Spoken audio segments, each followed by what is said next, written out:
Praise the Lord. Hallelujah. இத்தனை பேர் இங்கே சந்தோஷமா உற்சாகமாக இருக்கிறீங்க இன்னைக்கு. Amen. Amen. Hallelujah. ஸோ இந்த நாளிலும் விசேஷமான ஆராதனை நம்மளுக்கு இன்னைக்கு விமென்ஸ் சண்டே. இன்னைக்கு விமென்ஸ் சண்டே இருக்கிறதுனால நம்ம எல்லாரும் சேர்ந்து இருந்து இன்னும் அதிக உற்சாகத்தோடு ஆராதிக்க ஆரம்பிக்கலாம். ஒரு ஜெபத்தோடு எல்லாரும் எழுந்து நின்று தேவனை நோக்கி பார்க்க. ஹல்லேலூயா. நல்ல தகப்பனே, இந்த காலை வேலைக்காக இன்னொரு வாரமாக நாங்கள் சேர்ந்து இந்த இடத்துல கூடி இருக்க கிருபை செய்ததற்காக உமக்கு நன்றி செலுத்துகிறோம். ஆண்டவரே, எந்த பிரச்சனைகளை மத்தியில் இந்த இடத்துல நாங்கள் வந்திருந்தாலும், எந்த சூழ்நிலைகளில் நாங்கள் வந்திருந்தாலும், தேவன் எங்கள் மத்தியில் இங்கே வாசமாக இருக்கிறீர். நீர் இருக்கிற இடத்துல ஒரு அமைதல் உண்டு, நீர் இருக்கிற இடத்துல ஒரு சமாதானம் உண்டு, நீர் இருக்கிற இடத்துல அப்பா எல்லா சாத்தியமாக கூறிய எல்லா காரியங்களும் எங்களுக்கு வாய்க்க பண்ணுகிற இடமாக இருக்குதுப்பா. We are here to know more about you, Father. உங்களை இன்னும் அதிகமாக நாங்கள் தெரிந்து கொள்ள உம்மை கிட்டி சேர்றதுக்கு அப்பா இந்த ஒரு இடம் எங்களுக்கு ஒரு ஒரு வாய்ப்பாக இருப்பதற்காக உமக்கு நாங்கள் நன்றி செலுத்துக்கிறோம் அப்பா. ஆண்டவரே, இந்த நாளிலும் கூட உங்கள் அன்பை அறிந்து கொள்ள, உங்களை நோக்கி இன்னுமாக நெருங்கிறதுக்கு அப்பா ஆண்டவரே நாங்கள் வந்திருக்கிறோம் அப்பா. இந்த வேலையிலும் ராஜா, we are standing still over here in the quiet place அப்பா. எங்கள் மனதுக்குள்ளே எவ்வளோ அலைப்பாய்ந்து கொண்டிருந்தாலும் ஆண்டவரே, you are saying peace be still, peace be still. இந்த நேரத்தில் ஆண்டவரே, எங்களுடைய ஆத்துமா, எங்களுடைய ஆவி, ஆத்துமா, சரீரம் எல்லாவற்றையும் அது கருத்தில் நாங்கள் ஒப்படைக்கிறோம். ஸோ தட் எங்கெங்கெல்லாம் அலைப்பாய்ந்து கொண்டிருக்கிற தாட்ஸ் இருக்குதோ, we speak a peace over that place, Lord. We came here just to be still and know who you are. எவ்வளோ வல்லமையுள்ள தேவன் நீர் என்பதை அறிந்து கொள்ளதுக்கு நாங்கள் இங்கே வந்திருக்கிறோம். உம்மை ஆராதிக்க, இந்த அறிதலின், இந்த புரிதலின் ஆண்டவரே நாங்கள் உங்களை ஆராதிக்க இந்த இடத்துல நாங்கள் வந்திருக்கிறோம். We just position ourselves over here to know more about you, and in that we are going to worship you, Father. We praise you, Father. அப்பா உமக்கு நன்றி செலுத்துகிறோம். இங்கே இருக்கிற ஒவ்வொருத்தருடைய இருதயத்தையும் நான் தாழ்த்தி ஒப்படைக்கிறேன் ஆண்டவரே. எந்த சிந்தனை மாம்சத்துக்குரிய சிந்தனை எல்லாவற்றையும் இயேசு கிறிஸ்துவின் நாமத்தினால கேன்சல் பண்ணி ஆவிக்குரிய சிந்தையை நான் பேசுகிறேன். எல்லாரும் ஒரு முகமாக ஒரே சிந்தையோட ஒரே ஆவியோட இந்த தேவனை நாங்கள் ஆராதிக்க வந்திருக்கிறோம். அப்படிப்பட்ட இந்த வாய்ப்புக்காக உமக்கு நாங்கள் நன்றி செலுத்துக்கிறோம்ப்பா. துதிகான மகிமை எல்லாவற்றையும் ஒருவருக்கே நாங்கள் செலுத்துக்கிறோம், இயேசுவின் நாமத்தினாலே. ஆமேன், ஆமேன். Psalms 46:10 இப்படியா சொல்லுது, be still and know that I am God. Be still.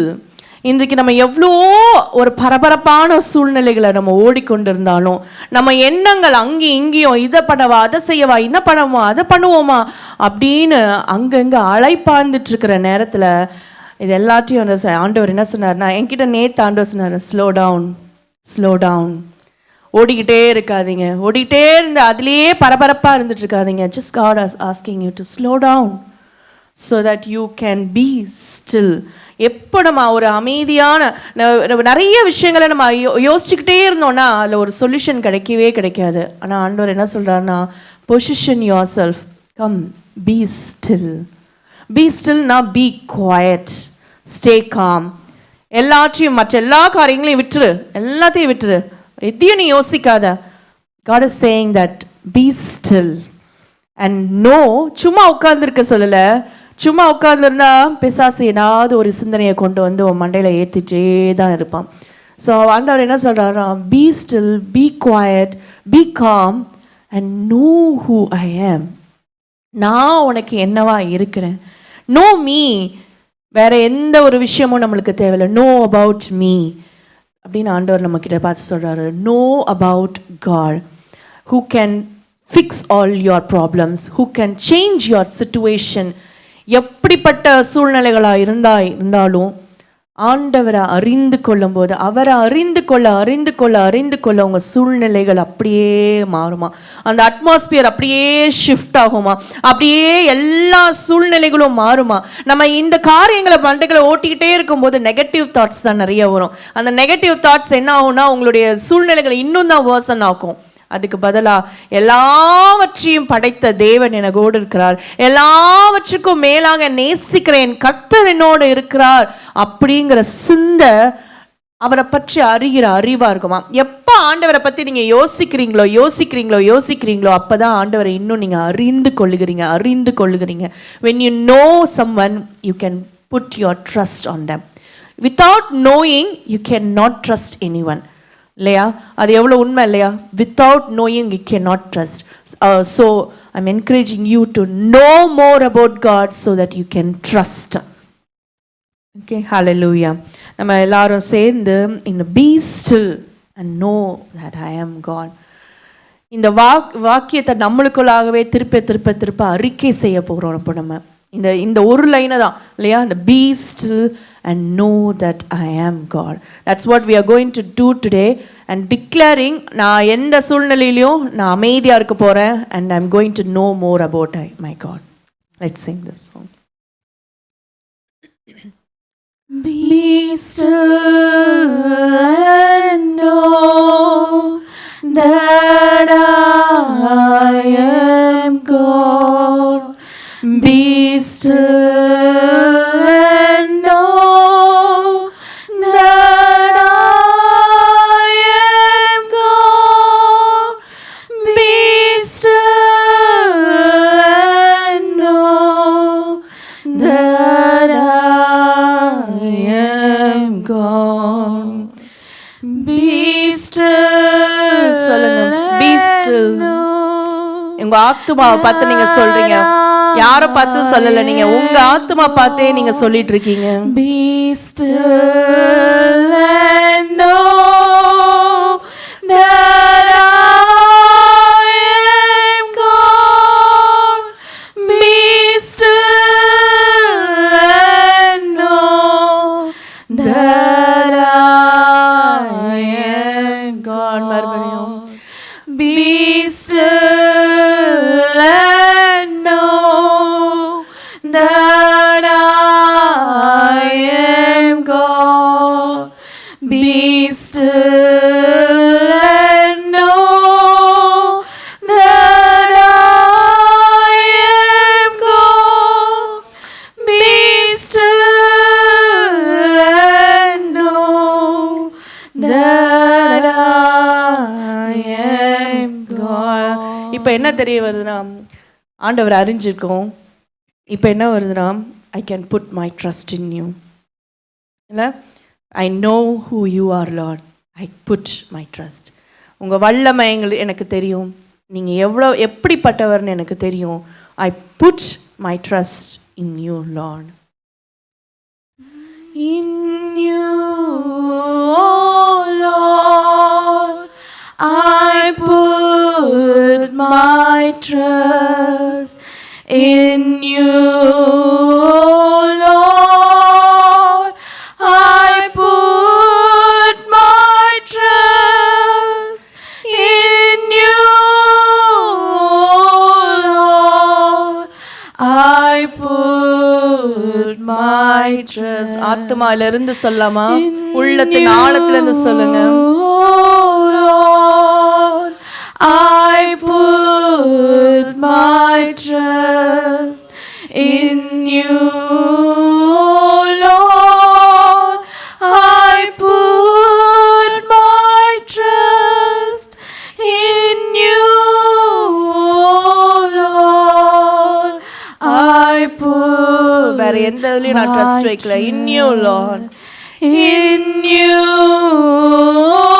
Lord.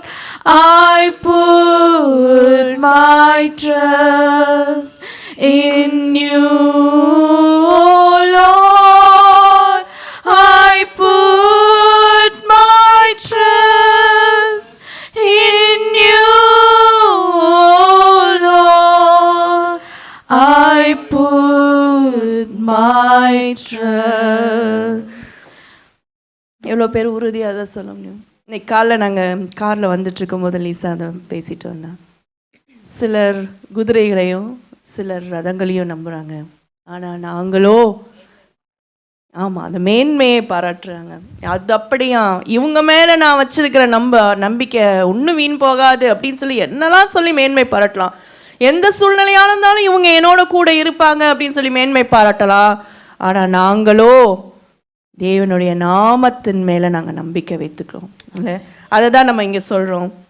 இது எப்போ நடக்கும் அப்படின்னா, only when you know who he is, அவர் யாராக இருக்கிறாருன்னு தெரிஞ்சால் மட்டும்தான் அவர் மேலே நம்பிக்கை வைக்க முடியும் இல்லையா. எக்ஸோடஸ் இதில் நான் என்ன ஆண்டவரே என்ன இதை தான் நம்ம பேச போகிறாமா அப்படின்னு யோசிச்சுட்டு இருக்கும்போது இதே வார்த்தையை இன்னைக்கு காலையில் நாங்கள் அதை பற்றி பேசிகிட்டு இருக்கும்போது ரொம்ப ஆச்சரியமாக இருந்துச்சு. ஆவியானவர் எப்படிலாம் பேசுகிறாரு, எப்படிலாம் நம்மளோட இடைப்படுறாரு அப்படின்னு. எக்ஸோடஸ் 14 எப்படி செங்கடல் 2ஆக பிளக்கப்பட்டது இல்லையா. அப்போ ஆண்டவர் மோசே ஜனங்களை பார்த்து சொன்னார், டு நாட் பி அஃப்ரைட், பயத்துக்கு இடம் கொடுக்கவே கொடுக்காத, டு நாட் பி அஃப்ரைட். பயமே இந்த மாதிரி பயமே உங்களை ஆட்கொண்டு இருந்துச்சுன்னா நாங்கள் என்ன பண்ண சொல்கிறாரு தெரியுமா அவர், stand still and see the salvation of the Lord. அமர்ந்திருந்து நானே கர்த்தர் என்பதை பார்த்துக்கணும் இல்லையா. அவரே நம்மளுக்கு விடுதலையை கொடுக்கார். எந்த சூழ்நிலையில் நான் கட்டப்பட்டு எந்த சூழ்நிலையில் நான் கொண்டு பயந்து இருக்கிறேனோ அதெல்லாம் விட்டுரு, அந்த சூழ்நிலைகள் எல்லாத்தையும் விட்டுரு. To not be afraid. பின்னாடி எகிப்தியர் வராங்களா, வரட்டும். முன்னாடி செங்கடல் இருக்கா, இருக்கட்டும், தட்ஸ் ஓகே. எந்த சூழ்நிலையிலையும் என்ன பண்ணோன்னா just stay com, stand still. ஒரு நிமிஷம் அப்படியே, ஆண்டவரே உங்கள் சமூகத்துக்கு நான் வந்திருக்கேன், ஐ நோ ஹூ யூ ஆர். அந்த செங்கடலை பிறந்த தேவன் எனக்கு ஒரு வழியை நீங்கள் உண்டாக்கி கொடுக்க மாட்டீங்களா? நான் என்னுடைய சூழ்நிலையில் நான் அப்படி இருந்துட்டு இருந்தேன், என்ன எனக்கு இன்னும் வேலை கிடைக்கலையே, எவ்வளோ மாதங்கள் ஆச்சு, என்ன நடக்க போகுது, ஏன் ஆண்டவரே? சுற்றி ப்ரெஷர், சுற்றி எல்லா பக்கத்துல இருந்தும் ஒரு பக்கம் எகிப்தியர்கள் நிற்கிறாங்க, ஒரு பக்கம் இந்த கடன் அந்த கடனாக இருக்கலாம், முன்னாடி பாதையே இல்லையே ஆண்டவரே, எந்த ஆப்பர்ச்சுனிட்டியும் ஓப்பன் ஆகலையே ஆண்டவரே. அதை குறித்து நாங்கள் கவலைப்படாமல் ஆண்டவர் எங்களுக்குள்ளாக ஒரு அமைதலை கொடுத்தாரு. ஸ்டாண்ட் ஸ்டில், ஆண்டவர் stand still, calm down, you know who I am. நான் யாருன்றது உனக்கு தெரிந்திருந்தா போதும். Put your trust in me. என்ன பாரு, நான் உனக்கு அதில் விடுதலை தரேன். அந்த பிரச்சனைகள் மத்தியிலேருந்து நான் உனக்கு விடுதலை தரேன். நான் அந்த செங்கடலை உனக்கு ஓப்பன் பண்ணி கொடுக்குறேன், உனக்கு வழியை திறந்து கொடுக்குறேன். நானே வழியை உருவாக்குறவர் என்று சொல்லியிருக்கிறாள். ஐ ஆம் த வே, ரைட். நான் வேற எந்த சூழ்நிலையும் வேற யாரையும் போய் நாட தேவையில்லை, வேற யாருடைய ஹெல்ப்பையும் நான் கேட்டுக்க தேவையில்லை. அவரே எனக்கு ஒரு வழியை உண்டாக்கி கொடுக்குறார். அவர் எனக்கு வழியை உண்டாக்கி கொடுத்துருக்கிறார். இப்போ அவர் சொன்னார், I will make a way for you. அதை சொன்ன தேவன் இன்றைக்கு வரைக்கும் எனக்கு என் வாழ்க்கையில் உண்மையாக இருக்கார். என் வாழ்க்கையில் உண்மையாக இருக்காருன்னா உங்கள் வாழ்க்கையில் எவ்வளோ உண்மையுள்ளவராக இருப்பார், அது எவ்வளோ நிச்சயமாக இருக்குது இல்லையா. So we don't need to go and hide under someone else shelter or someone else protection. Come under the wings of the Lord. அவருடைய சட்டையின் கீழே அடைக்கலம் புகுங்க. அந்த சட்டையின் கீழே ஒரு அமைதி இருக்குது, ஒரு ரெஸ்ட் கிடைக்கும். and you know you are covered by his mighty hand. எவ்வளோ பிரச்சனைகள் வந்தாலும் தைரியமாக சொல்லலாம், I don't fear for the Lord God is with me. அவர் என்னோடு இருக்கிறார் அப்படின்னு சொல்லிட்டு நம்மளால உறுதியாக சொல்ல முடியும். Let's sing this song, Hide Me Now Under Your Wings. Hide me now under your wings, cover me within your mighty hand. சொல்ல முடியுமா திருப்பியும்? Hide me now under your wings, cover me within your mighty hand. When the oceans rise and thunders roar, I will soar with you above the storm.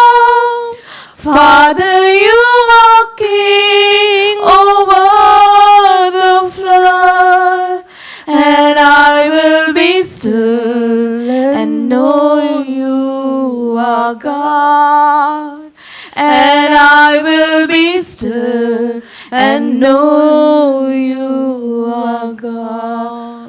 எவ்வளோ அலைகள் உங்க மேல புரண்டாலும், அலைகள் புரண்டாலும், எவ்வளோ பெரிய பிரச்சனைகள் வந்தாலும், He will make you to soar above the storm. உங்களை மேலே எழும்பி பறக்க வைப்பார். அவருடைய செட்டைகளின் கீழ் நீங்க வரும்போது அவர் உங்களை செட்டைகளை உயர்த்தி உயர உயர உயர உங்களை பறக்க வைப்பார். எந்த சூழ்நிலைகளும், எந்த அலை உங்க மேல வந்து உங்களை கவர் பண்ணுதுன்னு நினைக்கிறீங்களோ அந்த அலைகளுக்கு மேலாக நீங்க செட்டைகளை அடித்து கொண்டு பறக்க உங்களால முடியும். Hide under His wings and His wings will be your wings now and you can soar higher and higher and higher.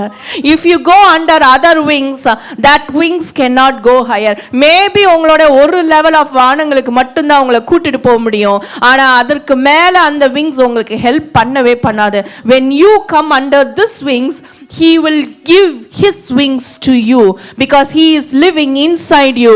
He is residing inside you. So the wings will be His wings. இப்போ உங்களுடைய wings யாரோட wings ஆக இருக்குதா? அவருடைய wings ஆவே மாறிடுதா. So that now you can soar higher and higher and higher above all the storms, above the floods. You can fly higher. இதுதான் நம்ம பாடியிருக்கோம். பாடலாமா திருப்பியும்? Hide me now. Hide me now under your wings. Cover me within your mighty hand. When the oceans rise and thunders roar, I will soar with you above the storm. Father, you are King over the flood, and I will be still and know you are God. And I will be still and know you are God. Find rest, my soul, in Christ alone. Know His power in quietness and trust. எவ்வளவு உண்மையில find rest, my soul, in Christ alone. You can find rest only in Christ and know His power in quietness and trust. You cannot know His power in the rushing things. When the oceans rise and thunders roar, I will soar with you above the storm. Father, you are King over the flood, and I will be still and know you are God. And I will be still and know you are God. இது அப்படியே தமிழ்ல பாடலாமா?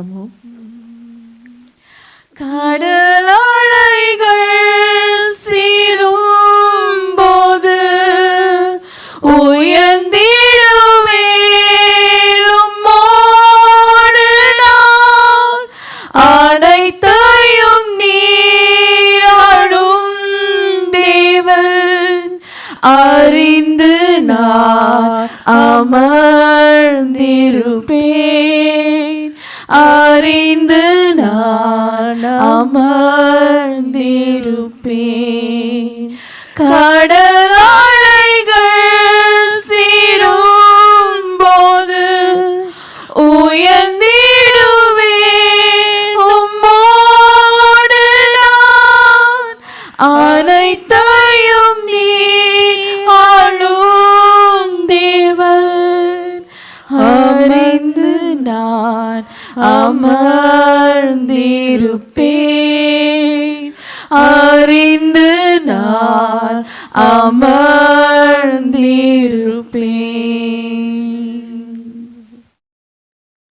Only when you rest in His presence, you can know His power. In the quietness, only the trust builds up. Not in the chaotic situation, not in your அப்படி இப்படி அலைந்து கொண்டிருக்கிற மனதில் you cannot feel rest. Come and hide in the shadows of Christ. அந்த இடத்துல மட்டும்தான் rest இருக்குது. அந்த இடத்துல மட்டும்தான் you know His power. You can know His ability. இல்லையா? ஆமென். இதே தான் மல்டிபிள் பிளேசஸில் நாங்கள் அன்றைக்கி வெள்ளிக்கிழமை கூட இதை தான் தியானிச்சோம். 2 Chronicles 20 அதில் கூட அப்படி தான் position your self, stand still and see the salvation of the Lord. Only when you position yourself and stand still, you can see what God can do. In 1 Samuel 12:16 it says, stand still and see this great thing which God, the Lord God will do before your eyes. நீங்கள் வேறு எல்லா இடத்துலையும் மனசை ஓட்டிக்கிட்டே இருந்தீங்கன்னா you cannot see what God is going to do in your life. He said, I am going to do the great things. I will make you to take great exploits. How is this going to happen? We say this is the Lord's year doing, and we know that we are going to take the great exploits. How it's going to happen? Only when you stand still and know who He is. Psalm 62 verse 5 to 7 இப்படியா சொல்லுது. My soul, உங்கள் ஆத்மா பற்றி நீங்களே சொல்லுங்க. My soul wait silently for God. Trust in Him. இல்லையா? சைலண்ட்ல அந்த குவைட்னஸில் மட்டும்தான் you can realize who God is. You can know who He is. And from my expectation is from Him. இல்லையா? இந்த வசனங்களில் பார்த்தீங்கன்னா எல்லா இடத்துலையும் மை மை மை மை மைன்னு சொல்கிறாங்க. ஏன்னா He is personalizing Him. உங்களுக்கு நீங்களே பர்சனலைஸ் பண்ணிக்கொள்ளணும். என் தேவன், He is my rock, my salvation. He is my glory, the rock of my strength, my refuge. ஏன் என்ன மை மை மைன்னு சொல்கிறேன்னா, only when you make Jesus is your my savior, when you personalize, when you know the intimacy, அப்பதான் you will build the trust and you know my expectations, what I am looking for, what I am thinking about will come to pass.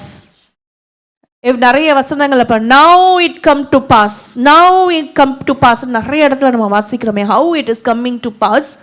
If you running here and there and running and chasing the problems, will that happen? No, it will not happen.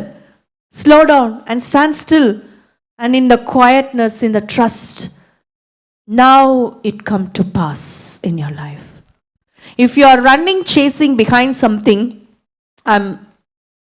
the Holy Spirit is telling you, stand still, and now it come to pass, and you will see the great things what the Lord is going to do in your life and in the midst of the problem. உங்களுடைய உதவி அந்த இடத்துல தான் வரும். When you stay calm, only then the things will come. If you are running, God cannot talk to you. Only in the stillness you can listen to Him. You can know Him. Yeah. உங்கள் ஆத்மாவை நோக்கி சொல்லுங்க, என் ஆத்மாவே அவரை நோக்கி அமர்ந்திரு, அவரை நோக்கி அமர்ந்திருந்து அமைதலாக அமர்ந்திரு. நான் நம்புவது அவரால் வரும், நான் நம்புவது அவராலே வரும். Whatever things you are expecting, it's coming. Now it come to pass. But only when you stand still. When you have took a decision, no, I'm not going to run behind anything, and I'm going to stand still and know my God, and now this is going to happen in your life. Amen. இந்த பாட்டை நம்ம நம்ம ஆத்துமாக்கு நம்மளுக்குள்ளே சொல்லிக்கொள்ளலாம். இதை என் ஆத்துமா உம்மை நோக்கி அமர்ந்திருக்கும். உணர்ந்தவர்களா இந்த இதெல்லாவற்றையும் நம்ம யோசிச்சோம்ல, நம்ம இவ்வளோ நேரம் நம்ம பாடணும், நம்ம பேசணும்ல, இதை யோசிச்சுக்கொள்ளுங்க. I am not going to chase behind the problems, rather I am going to sit in the presence of the Lord and stand still and know my God, and everything else comes into my life. It's going to happen in my life. Okay, let's sing this song. இன்னாத்துமா உம்மை நோக்கி அமர்ந்திருக்கும், நான் நம்புவது உம்மாலே ஆகும். இன்னாத்துமா உம்மை நோக்கி அமர்ந்திருக்கும், நான் நம்புவது உம்மாலே ஆகும். கண்மலையே அடைக்கலமே, என் பலனே, என்னை மீட்டவரே. கண்மலையே அடைக்கலமே, என் பலனே, என்னை காப்பவரே. அசைவுற விட மாட்டீர், அவர் உங்களை அசைக்க விட மாட்டார். என்னை அசைவுற விட மாட்டீர், சொல்லுங்க. அசைவுற விட மாட்டீர், என்னை அசைவுற விட மாட்டீர். என் ஆத்துமா உம்மை நோக்கி அமர்ந்திருக்கும், நான் நம்புவது உம்மாலே ஆகும். என் ஆத்துமா உம்மை நோக்கி அமர்ந்திருக்கும், நான் நம்புவது உம்மாலே ஆகும். எக்காலத்திலும் உம்மை நம்பிடுவேன், அறிக்கை செய்யுங்க. என் இதயத்தை உம்மிடம் ஊற்றிடுவேன். எக்காலத்திலும் உம்மை நம்பிடுவேன். என் இதயத்தை உம்மிடம் ஊற்றிடுவேன். அசைவுற விட மாட்டீர், என்னை அசைவுற விட மாட்டீர். அசைவுற விட மாட்டீர், என்னை அசைவுற விட மாட்டீர். இன்னாத்துமா உம்மை நோக்கி அமர்ந்திருக்கும், நான் நம்புவது உம்மாலே ஆகும். சொல்லுங்க. இன்னாத்துமா, இன்னாத்துமா உம்மை நோக்கி அமர்ந்திருக்கிறாங்க. ஒரு டிசிஷன் எடுக்கிறோம். நான் நம்புவது உம்மாலே ஆகும். கிருபையும் மகிமையும் நிறைந்தவரே, சமயத்தில் தக்க பலன் அளிப்பவரே. கிருபையும் மகிமையும் நிறைந்தவரே, சமயத்தில் தக்க பலன் அளிப்பவரே. அசைவுற விட மாட்டீர், என்னை அசைவுற விட மாட்டீர். You'll never let you to be shaken. உறுதியா நம்புங்க, அவர் உங்களை அசைக்கப்பட விடுவதில்லை. அசைவுற விட மாட்டீர். என் ஆத்துமா உம்மை நம்பி இளைப்பாறிடும், நான் நம்புவது உம்மாலே ஆகும். என் ஆத்துமா உம்மை நம்பி இளைப்பாறிடும், நான் நம்புவது உம்மாலே ஆகும். Thank you Lord. எங்க ஆத்துமா உங்களை நம்பி இளைப்பாறுதப்பா. நாங்க நம்புவது உம்மாலே ஆகும். நாங்க எதை குறித்து நாங்க அங்க இங்க ஓடி அலைந்து கொண்டிருந்தாலும் ராஜா, இன்றைய நாள்ல we decided Lord to be still and know who you are. எங்க ஆத்துமா இளைப்பாறுது. Under your wings we come and surrender. எங்களுடைய கண்மலையாய் இருக்கிறீர். எங்களுடைய கோட்டையாய், எங்களுடைய துருகமாய், எங்களுடைய நம்பிக்கையாய், எங்களுடைய பலனாய், எல்லாமாய் நீர்தானப்பா இருக்கிறீங்க. நாங்கள் வேற எதையும் நம்பலை, நாங்கள் வேற எதற்கு பின்னாடியும் நாங்கள் chase பண்ணலப்பா. We don't chase behind the problems, we don't chase behind our life, we don't chase behind the money, we don't chase behind our career, we don't chase behind the people, Lord. But Lord, we stand still and know who you are. அமர்ந்த தண்ணி அண்டையில் கொண்டு போய் எங்களை சேர்க்கிறீரப்பா. To know who you are, we know that we have a full trust in you, Father. We know எங்கள் மேய்ப்பராய் இருக்கிறேன், கர்த்தரின் மேய்ப்பராய் இருக்கிறேன் நான் சொல்லுகிற வேலையில் நான் அமர்ந்த தண்ணீர் அண்டையில் போய் உட்கார்ந்துருக்கிறேன்.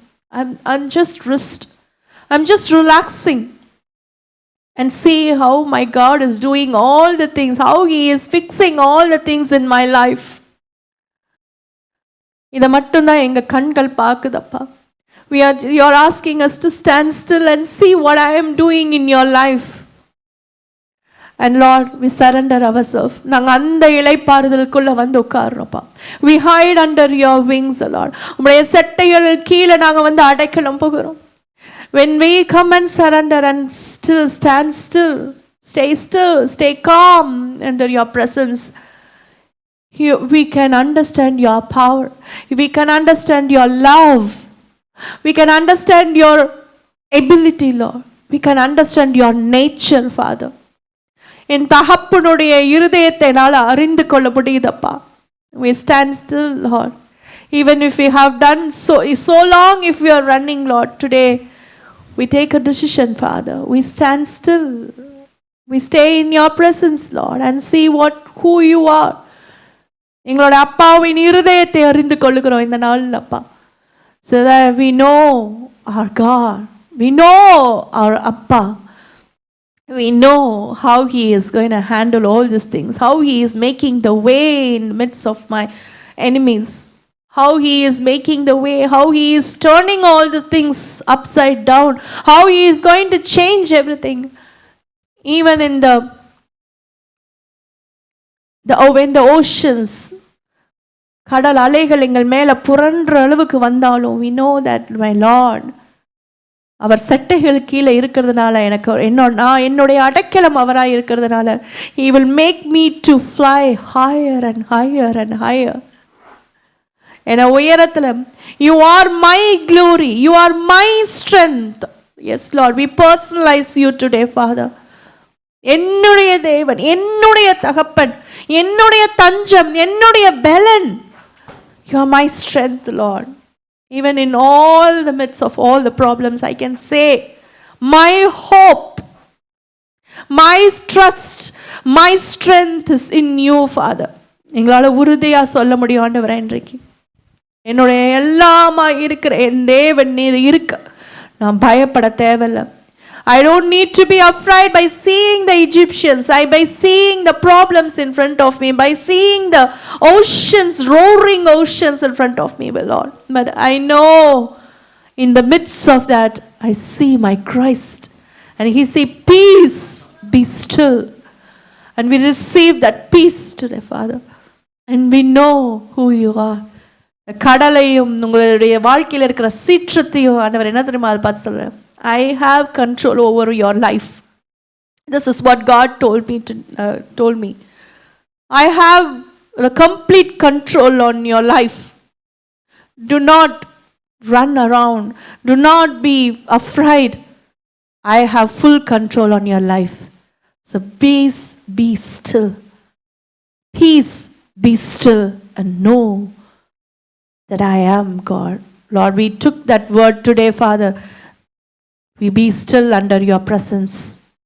We surrender our soul, our mind, our spirit and body into your mighty hands, Lord. Thank you, Pa. தொடர்ந்து எங்களோடு நீர் பேசுங்க, தொடர்ந்து எங்களோடு இடைப்படுங்கப்பா.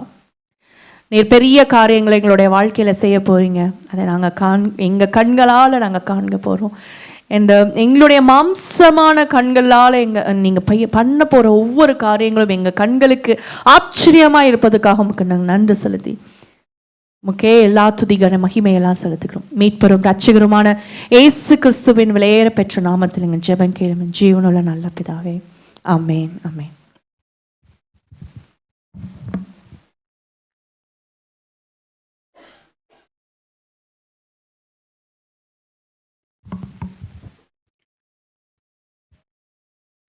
Hallelujah.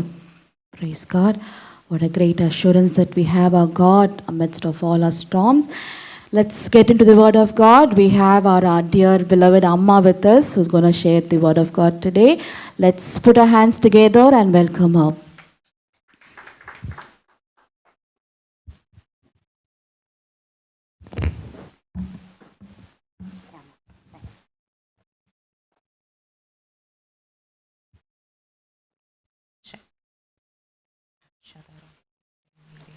ஹல்லேலூயா, ஹல்லேலூயா, ஹல்லேலூயா, ஹல்லேலூயா, ஹல்லேலூயா.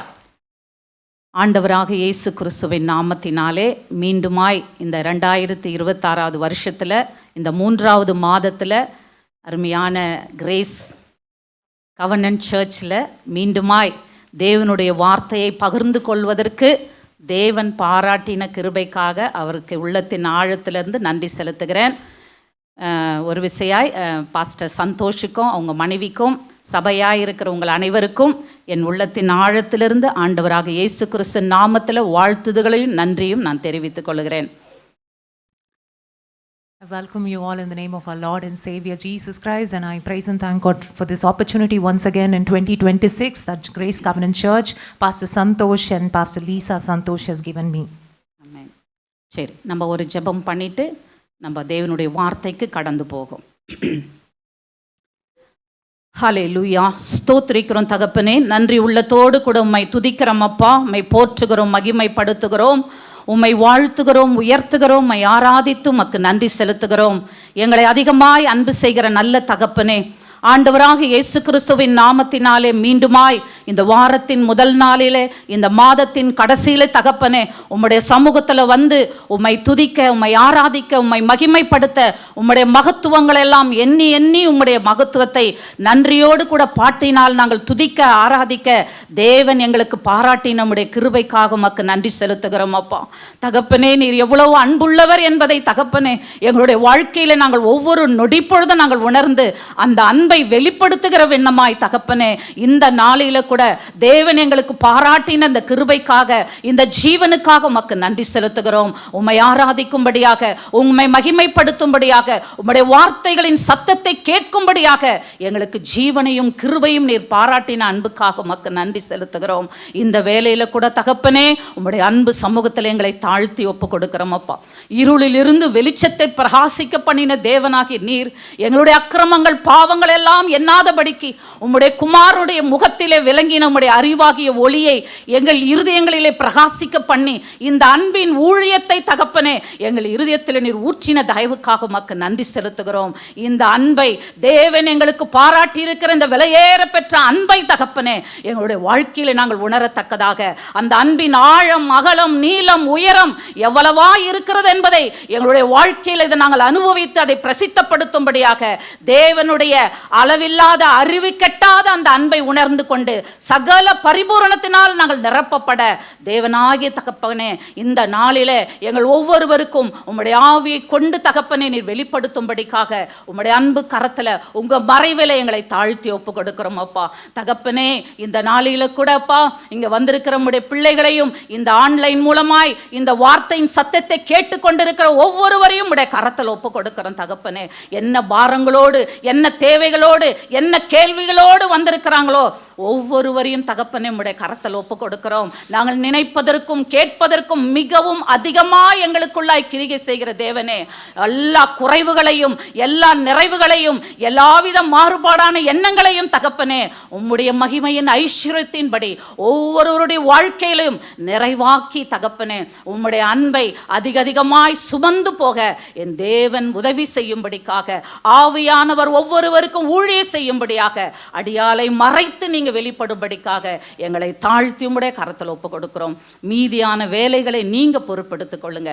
எல்லா துதியும் கனமும் மகிமையும் ஸ்தோத்திரத்தையும் ஆண்டவராக இயேசு கிறிஸ்துவின் நாமத்தில் ஏறெடுத்து ஜெபிக்கிறோம் ஜீவனுள்ள நல்ல பிதாவே. ஆமேன் ஆமேன். எடுத்துக்கொள்ள 1 கொரிந்தியர் 1 Corinthians 13வது அதிகாரம் chapter 13. 4 வரைக்கும். Love suffers long and it is kind. Love does not envy.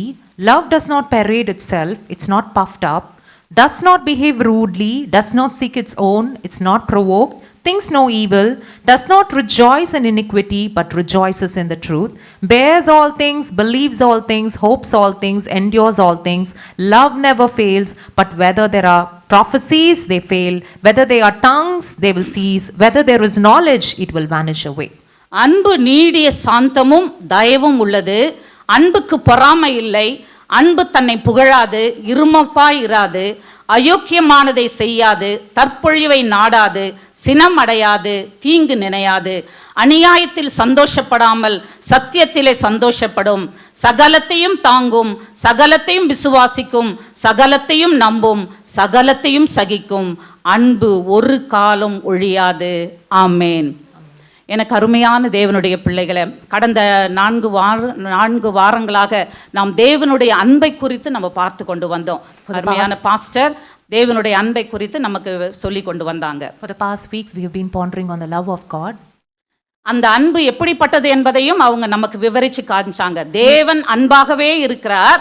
அந்த அன்பு எப்படிப்பட்ட அன்புனா, அந்த அன்பின் மூலமாய் நமக்கு அந்த அன்பை தன்னுடைய குமாரன் மூலமாய் வெளிப்படுத்தார்.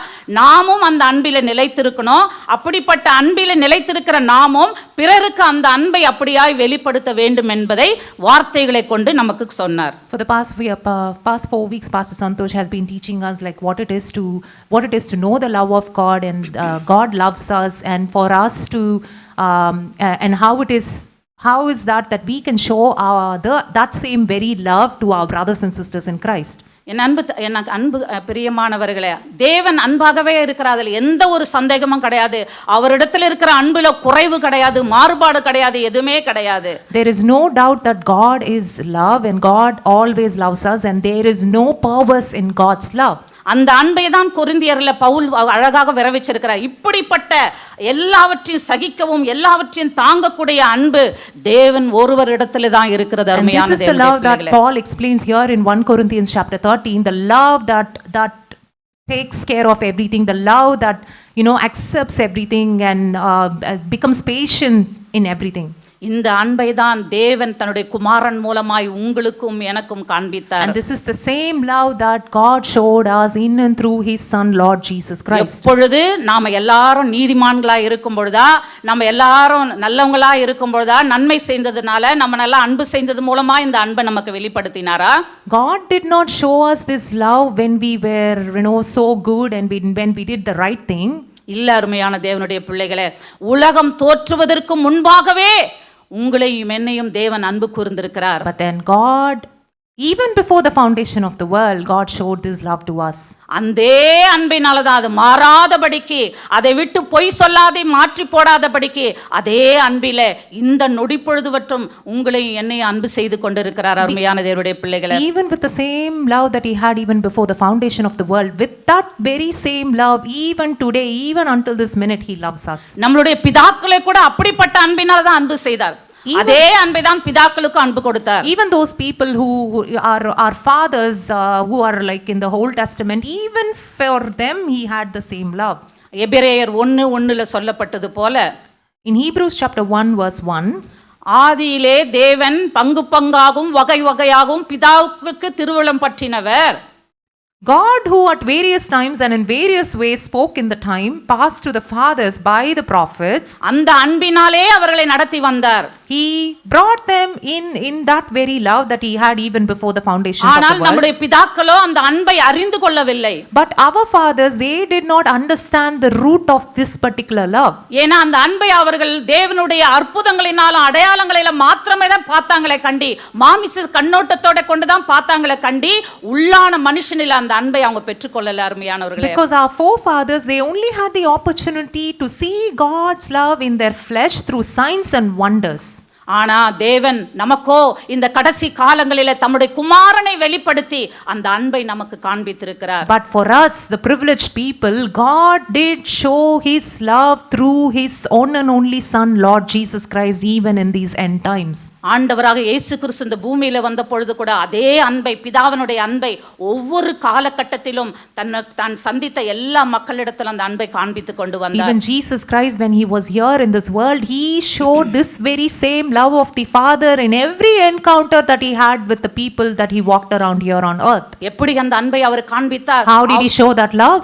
தேவன் அவரை, நாசரனாக இயேசு கிறிஸ்துவை தேவன் பரிசுத்தாவினாலும் வல்லமையினாலும் அந்த அன்பை ஊற்றியது நிமித்தமாய் அவர் எல்லாரிடத்திலும் அந்த அன்பை வெளிப்படுத்தி கொண்டிருந்தார். Because God poured his Holy Spirit into him, inside him, and with that Holy Spirit he was able to show, he was able to proclaim this love that the Father had towards this mankind. அப்போஸ்தலர் 10வது அதிகாரம் 38வது வசனத்துல பார்க்கும் பொழுது அது தெரிகிறது.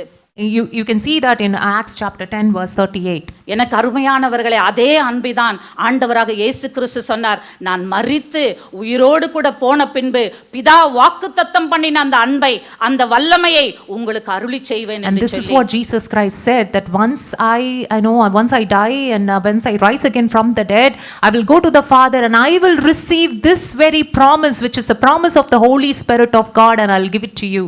அதே அன்புதான் நம்ம இருதயங்களில் And ஊற்றப்பட்டிருக்கிறது. that same love is now being poured into our hearts. அப்ப அவர் எப்படி அந்த அன்பினாலே எல்லாவற்றையும் சகித்தாரோ, எல்லாவற்றையும் மேற்கொண்டாரோ, வெற்றி பெற்றாரோ, ஜெயம் பெற்றாரோ, அதே அன்பை பெற்றிருக்கிற நீங்களும் நானும் நம்முடைய வாழ்க்கையில வருகிற போராட்டங்கள், பிரச்சனைகள் எல்லாவற்றிலும் வெற்றி பெற முடியும் என்பதை நாம் உறுதியாக விசுவாசிக்க வேண்டும். And just like how Jesus Christ went through all things, even up to the end of the cross, he went through all things.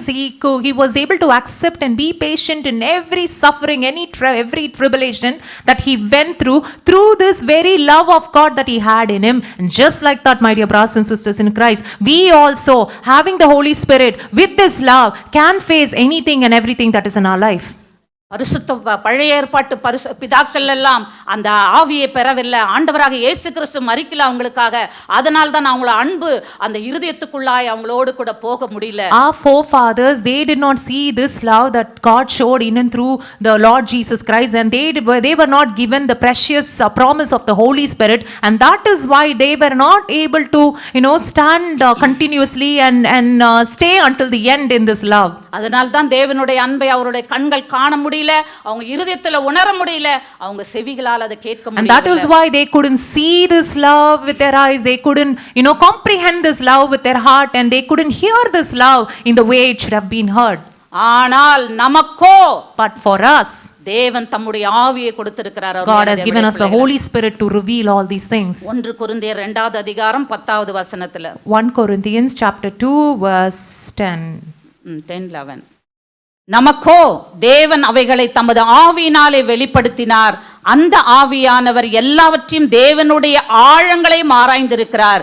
மனுஷனுள்ள ஆவியே அன்றி மனுஷரில் எவன் மனுஷனுக்குரியவைகளை அறிவான்?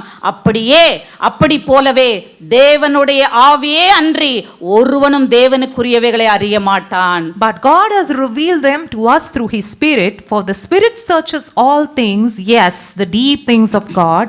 For what man knows the things of a man except the spirit of man which is in him?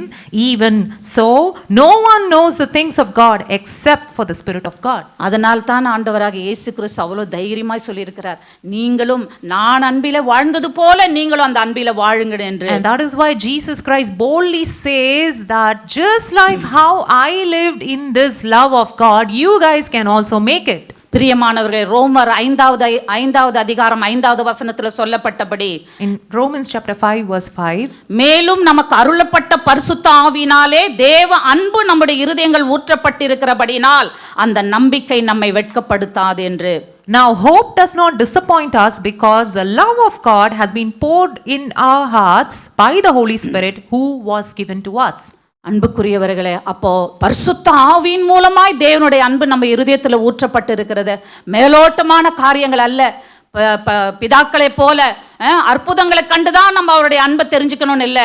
ஆனா பரிசுத்தாவின் மூலமாய் அந்த அன்பு நம்ம இருதயங்களிலே ஊற்றப்பட்டு இருக்கிறதுனா நமக்குள்ளவே இருக்கிற அந்த அன்பு எவ்வளவாய் நம்மளிடத்திலிருந்து வெளிப்பட வேண்டும் அருமையானவர்களே. So we are not like the Old Testament forefathers. They were able to understand God's love only with the signs and wonders their naked eyes saw. But then, my dear brothers and sisters in Christ, for us this love has been poured into us through the Holy Spirit of God who lives inside of us, and how much more that we have to live in this love. அப்ப நம்ம தேவனுடைய ஆவியை பெற்றவர்களாய் ஜீவிக்கிறோமா, இல்ல இன்னும் மாமிசத்துக்குரியவர்களாய் அந்த அன்பை வெளிப்படுத்துகிறோமா என்பதை நாமே நிதானிக்க அறியப்பட்டிருக்கிறோம். So today we have to examine ourselves if we are operating in this love of God or we are still clinging on to our flesh and living our lives. ரோமர் 8வது அதிகாரத்துல 9வது வசனம் சொல்லுகிறது, தேவனுடைய ஆவி உங்களில் வாசமாயிருந்தால் நீங்கள் மாமிசத்துக்கு உட்பட்டவர்களாயிராமல் ஆவிக்கு உட்பட்டவர்களாயிருப்பீர்கள். ஆண்டவராக இயேசு கிறிஸ்துவின் ஆவி இல்லாதவன் அவருடையவன் அல்ல என்று. In Romans chapter 8 we read in 8 verses 9, but you are not in the flesh but then in the spirit, if indeed the spirit of God dwells in you. Now if anyone does not have the spirit of Christ, he is not his. அப்ப நம்முடைய மாமிசத்துக்குரிய வாழ்க்கையில இன்னும் வாழ்ந்து கொண்டு தேவனுடைய அன்பை வச்சிருக்கிறோம் நம்ம சொல்றோமா, இல்ல தேவனுடைய அன்பினால ஆவியினால ஆட்கொள்ளப்பட்டு நம்ம வாழ்ந்து கொண்டு இருக்கிறோமா? நம்மளுடைய தனிப்பட்ட வாழ்க்கையில, சூழ்நிலையில, குடும்ப வாழ்க்கையில, சபையில, சமுதாயத்துல எப்படிப்பட்ட அன்பை நம்ம பிரதிபலித்து கொண்டிருக்கிறோம் என்பதை சிந்தித்து பார்க்கும்படியாய் ஆவியானவர் எனக்கு நமக்கு உதவி செய்வாராக. So today let's examine ourselves with the help of the Holy Spirit. If we are saying that yes we have God's love but then still living in the flesh, or if we are really operating in this very love of God that is being poured inside to us through the Holy Spirit of God. பிரியமானவர்களே, நம்ம பாருங்க, இன்னைக்கு உலகத்தில் இருக்கிற அன்பு எப்படிப்பட்டது இருக்குது நம்ம பார்க்குறோம். ஆண்டவர் சொன்னார் கடைசி நாட்களில் அன்பு தனிந்து போகணும். ஆனால் நம்ம உலகத்தினுடைய அன்பெல்லாம் நம்ம பார்க்க வேண்டாம். முதலாவது ஆண்டவருடைய சரீரத்தில் இருக்கிற உறுப்பாய் இருக்கிற சபையாய் இருக்கிற நம்ம மத்தியில் இருக்கிற அன்பு எப்படிப்பட்டது என்பதை நாம் தியானிப்போம். So it is true that the love in this world is going to vanish and it's going to fade away, but then let us examine ourselves that we as the body of Christ who are holding this love, let us examine ourselves today with the help of the Holy Spirit if we are loving or operating in this very love of God. நம்மளுடைய அன்பிலே கசப்பு இருக்குதா? நம்மளுடைய அன்பிலே கலகம் இருக்குதா? நம்மளுடைய அன்பிலே மாறுபாடு இருக்கிறதா? Are we in perverse love, or do we have bitterness in our love? Are we really operating in this love of God? பிரியமானவர்களே, இப்படிப்பட்ட அன்பு தேவனுக்குரிய அன்பு கிடையாது. If we think or if we examine ourselves and find out that our love is fading, our love is perverse, our love is rooted in bitterness, then that is not the love of God. இதெல்லாம் இருந்துச்சுன்னா தேவனுடைய அன்பை வெளிப்படுத்த முடியாது. இதெல்லாம் நம்ம இருதயத்திலிருந்து நம்ம பிடுங்கி எரியும் பொழுதுதான் தேவனுடைய அன்பு நம்மளுடைய வாழ்க்கையில செயல்பட முடியும். If we examine ourselves and find out if we are operating still in all this bitterness and things like that, then we won't be able to reflect the love of God, and we have to uproot these things from our flesh and from our heart and soul and mind in order to operate in the love of God. நம்மளுடைய அன்பை நம்ம எப்படியெல்லாம் நம்ம தேவன் நமக்கு அன்பு கொடுத்துருக்கிறார் பாருங்களேன். அந்த அன்பு நமக்குள்ளே இருந்தபோது என்னைக்காவது நம்ம நீ பாவி, நான் உங்ககிட்டலாம் பேச மாட்டேன், உன் ஜெபத்தை நான் கேட்க மாட்டேன்னு என்றைக்காவது தேவன் நம்மளை புறம்பா தள்ளி இருக்கிறாரா? Has God ever told you that, you know what, you are a sinner, I'm not going to listen to you, I'm not going to listen to your prayers, I'm not going to hear to your cry? God has ever told us that? நீதிமொழி 17வது அதிகாரத்துல ஒரு வசனம் இருக்குது. Proverbs chapter 17 9வது வசனம் verse 9. He who covers a transgression seeks love, but he who repeats a matter. குற்றத்தை மூடுகிறவன் சிநேகித்தை நாடுகிறான், கேட்டதை சொல்லுகிறவன் பிராண சிநேகிதரையும் பிரித்து விடுகிறான். பாருங்க, தேவனுடைய அன்புனா நம்முடைய குற்றத்தெல்லாம் மூடி அவருடைய சிநேகத்தை நமக்கு காண்பிச்சது. ஆனா மனுஷர்களாய் இருக்கிற நாம என்ன பண்றோம்? நம்மளுடைய அன்பை காண்பிக்காதபடிக்கு அந்த குற்றத்தை என்ன பண்றோம்? மேன்மை படுத்துறோம். So it says that it's evident from the Bible that God has covered all our transgressions in his love, but for us who have received God's love, we make the troubles and the transgressions, and we exaggerate them. ஆமா, அப்ப அது இந்த வந்து உண்மையான சிநேகத்தை வந்து வெளிப்படுத்துறது கிடையாது. உள்ள ஒரு குற்றங்கள் இருக்கிறது, அதுல பழிவாங்கும்ன்ற எண்ணம் இருக்கிறது. ஆகினால இந்த சிநேகத்தை நம்ம உயர்த்தாதபடிக்கு குற்றத்தை வந்து பலவிதமான முறையில மூடி பூசி தழுவி அப்படி நம்ம என்ன பண்றோம், அந்த அன்பை வந்து குற்றத்தின் மூலமாய் வெளிப்படுத்துறோம். So even though God did this, but we even within the body of Christ, we take things and we take offenses, and even though we don't show it outside, it's inside our heart, and we kind of reflect our offense and the bitterness that we have in our hearts in various ways.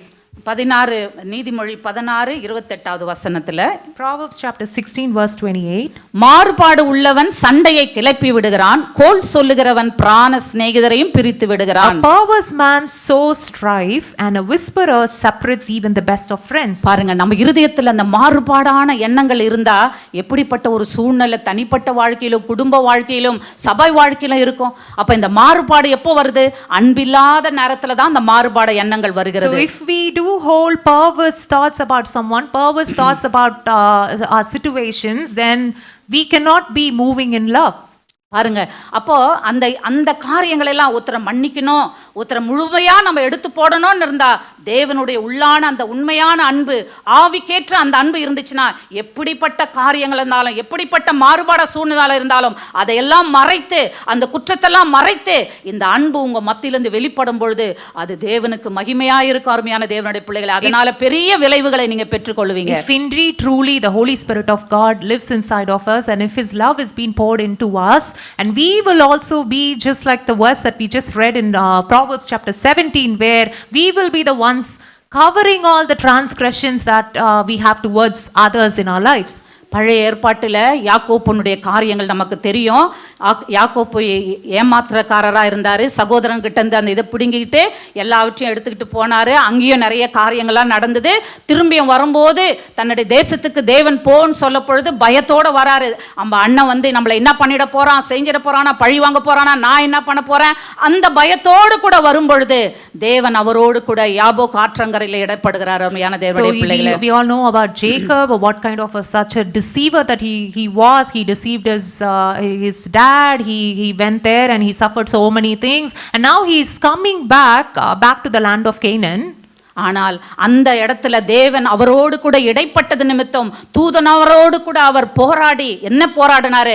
அன்பின் மகத்துவங்களை போராடிட்டார். அந்த அன்பை அவர் அன்னைக்கு பொழிந்தார். தேவன் அவருக்கு யாக்கோப்புக்கு பொழிந்தது நிமித்தமாய் அவருக்குள்ளாய் தன்னுடைய அண்ணன் மேல இருந்த கசப்புகள், மாறுபாடான எண்ணங்கள் எல்லாம் நீங்கி அவர் தன்னுடைய அண்ணனை, சகோதரனை பாசத்தோடு கூட எதிர்நோக்கும்படியான ஒரு சூழ்நிலை வந்தது.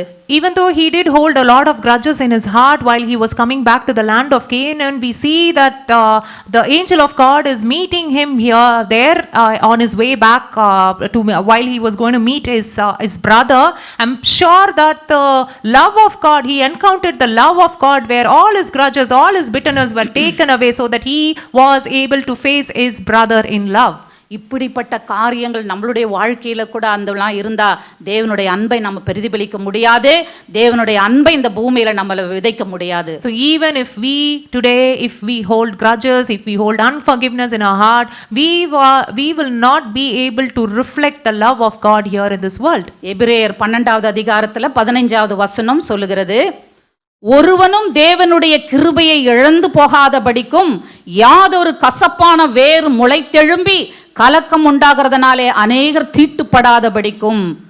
Looking carefully lest anyone fall short of the grace of God, lest any root of bitterness springing up cause trouble, and by this many have become defiled. எனக்கு அருமையான தேவனுடைய பிள்ளைகளை, தேவனுடைய அன்பை தியானிக்கிற நாம, தேவனுடைய அன்பை பெற்றிருக்கிற நாம, தேவனுடைய அன்புக்காக வாழும்படியா அழைக்கப்பட்டிருக்கிற நாமக்கு இப்படிப்பட்ட எந்த விதமான கசப்பான இருக்கும். ஏன்னா நம்ம மனுஷன் நம்ம வாழ்ந்து கொண்டு இருக்கிற சூழ்நிலை அப்படி இருக்கிறது. இருந்தாலும் உடனே தேவனிடத்தில் ஒப்புரவாகி அந்த காரியங்களை எடுத்து விடும்படியா நம்ம கேட்கும் பொழுது நிச்சயமாய் நம் இருதயங்களில் ஊற்றப்பட்டிருக்கிற ஆவியானவர் அந்த அன்பின் மூலமாய் நம்மை மேற்கொள்ள உதவி செய்வார். So even as we are the people who are preaching the love of God, who are proclaiming proclaiming the love of God. Just in case if we hold all these kind of bitterness and causing trouble, and if we are defiling ourselves in all these bitterness, even today, with the help of the Holy Spirit, we can take that away and live in the love of God.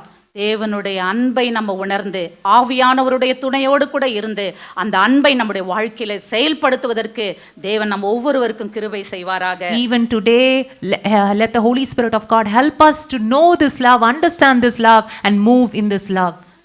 1 பேதுரு 4வது அதிகாரம் 8வது வசனம் இப்படி சொல்லுகிறது, எல்லாவற்றிற்கும் மேலாக ஒருவரில் ஒருவர் ஊக்கமான அன்புள்ளவர்களாயிருங்கள், அன்பு திரளான பாவங்களை மூடும்.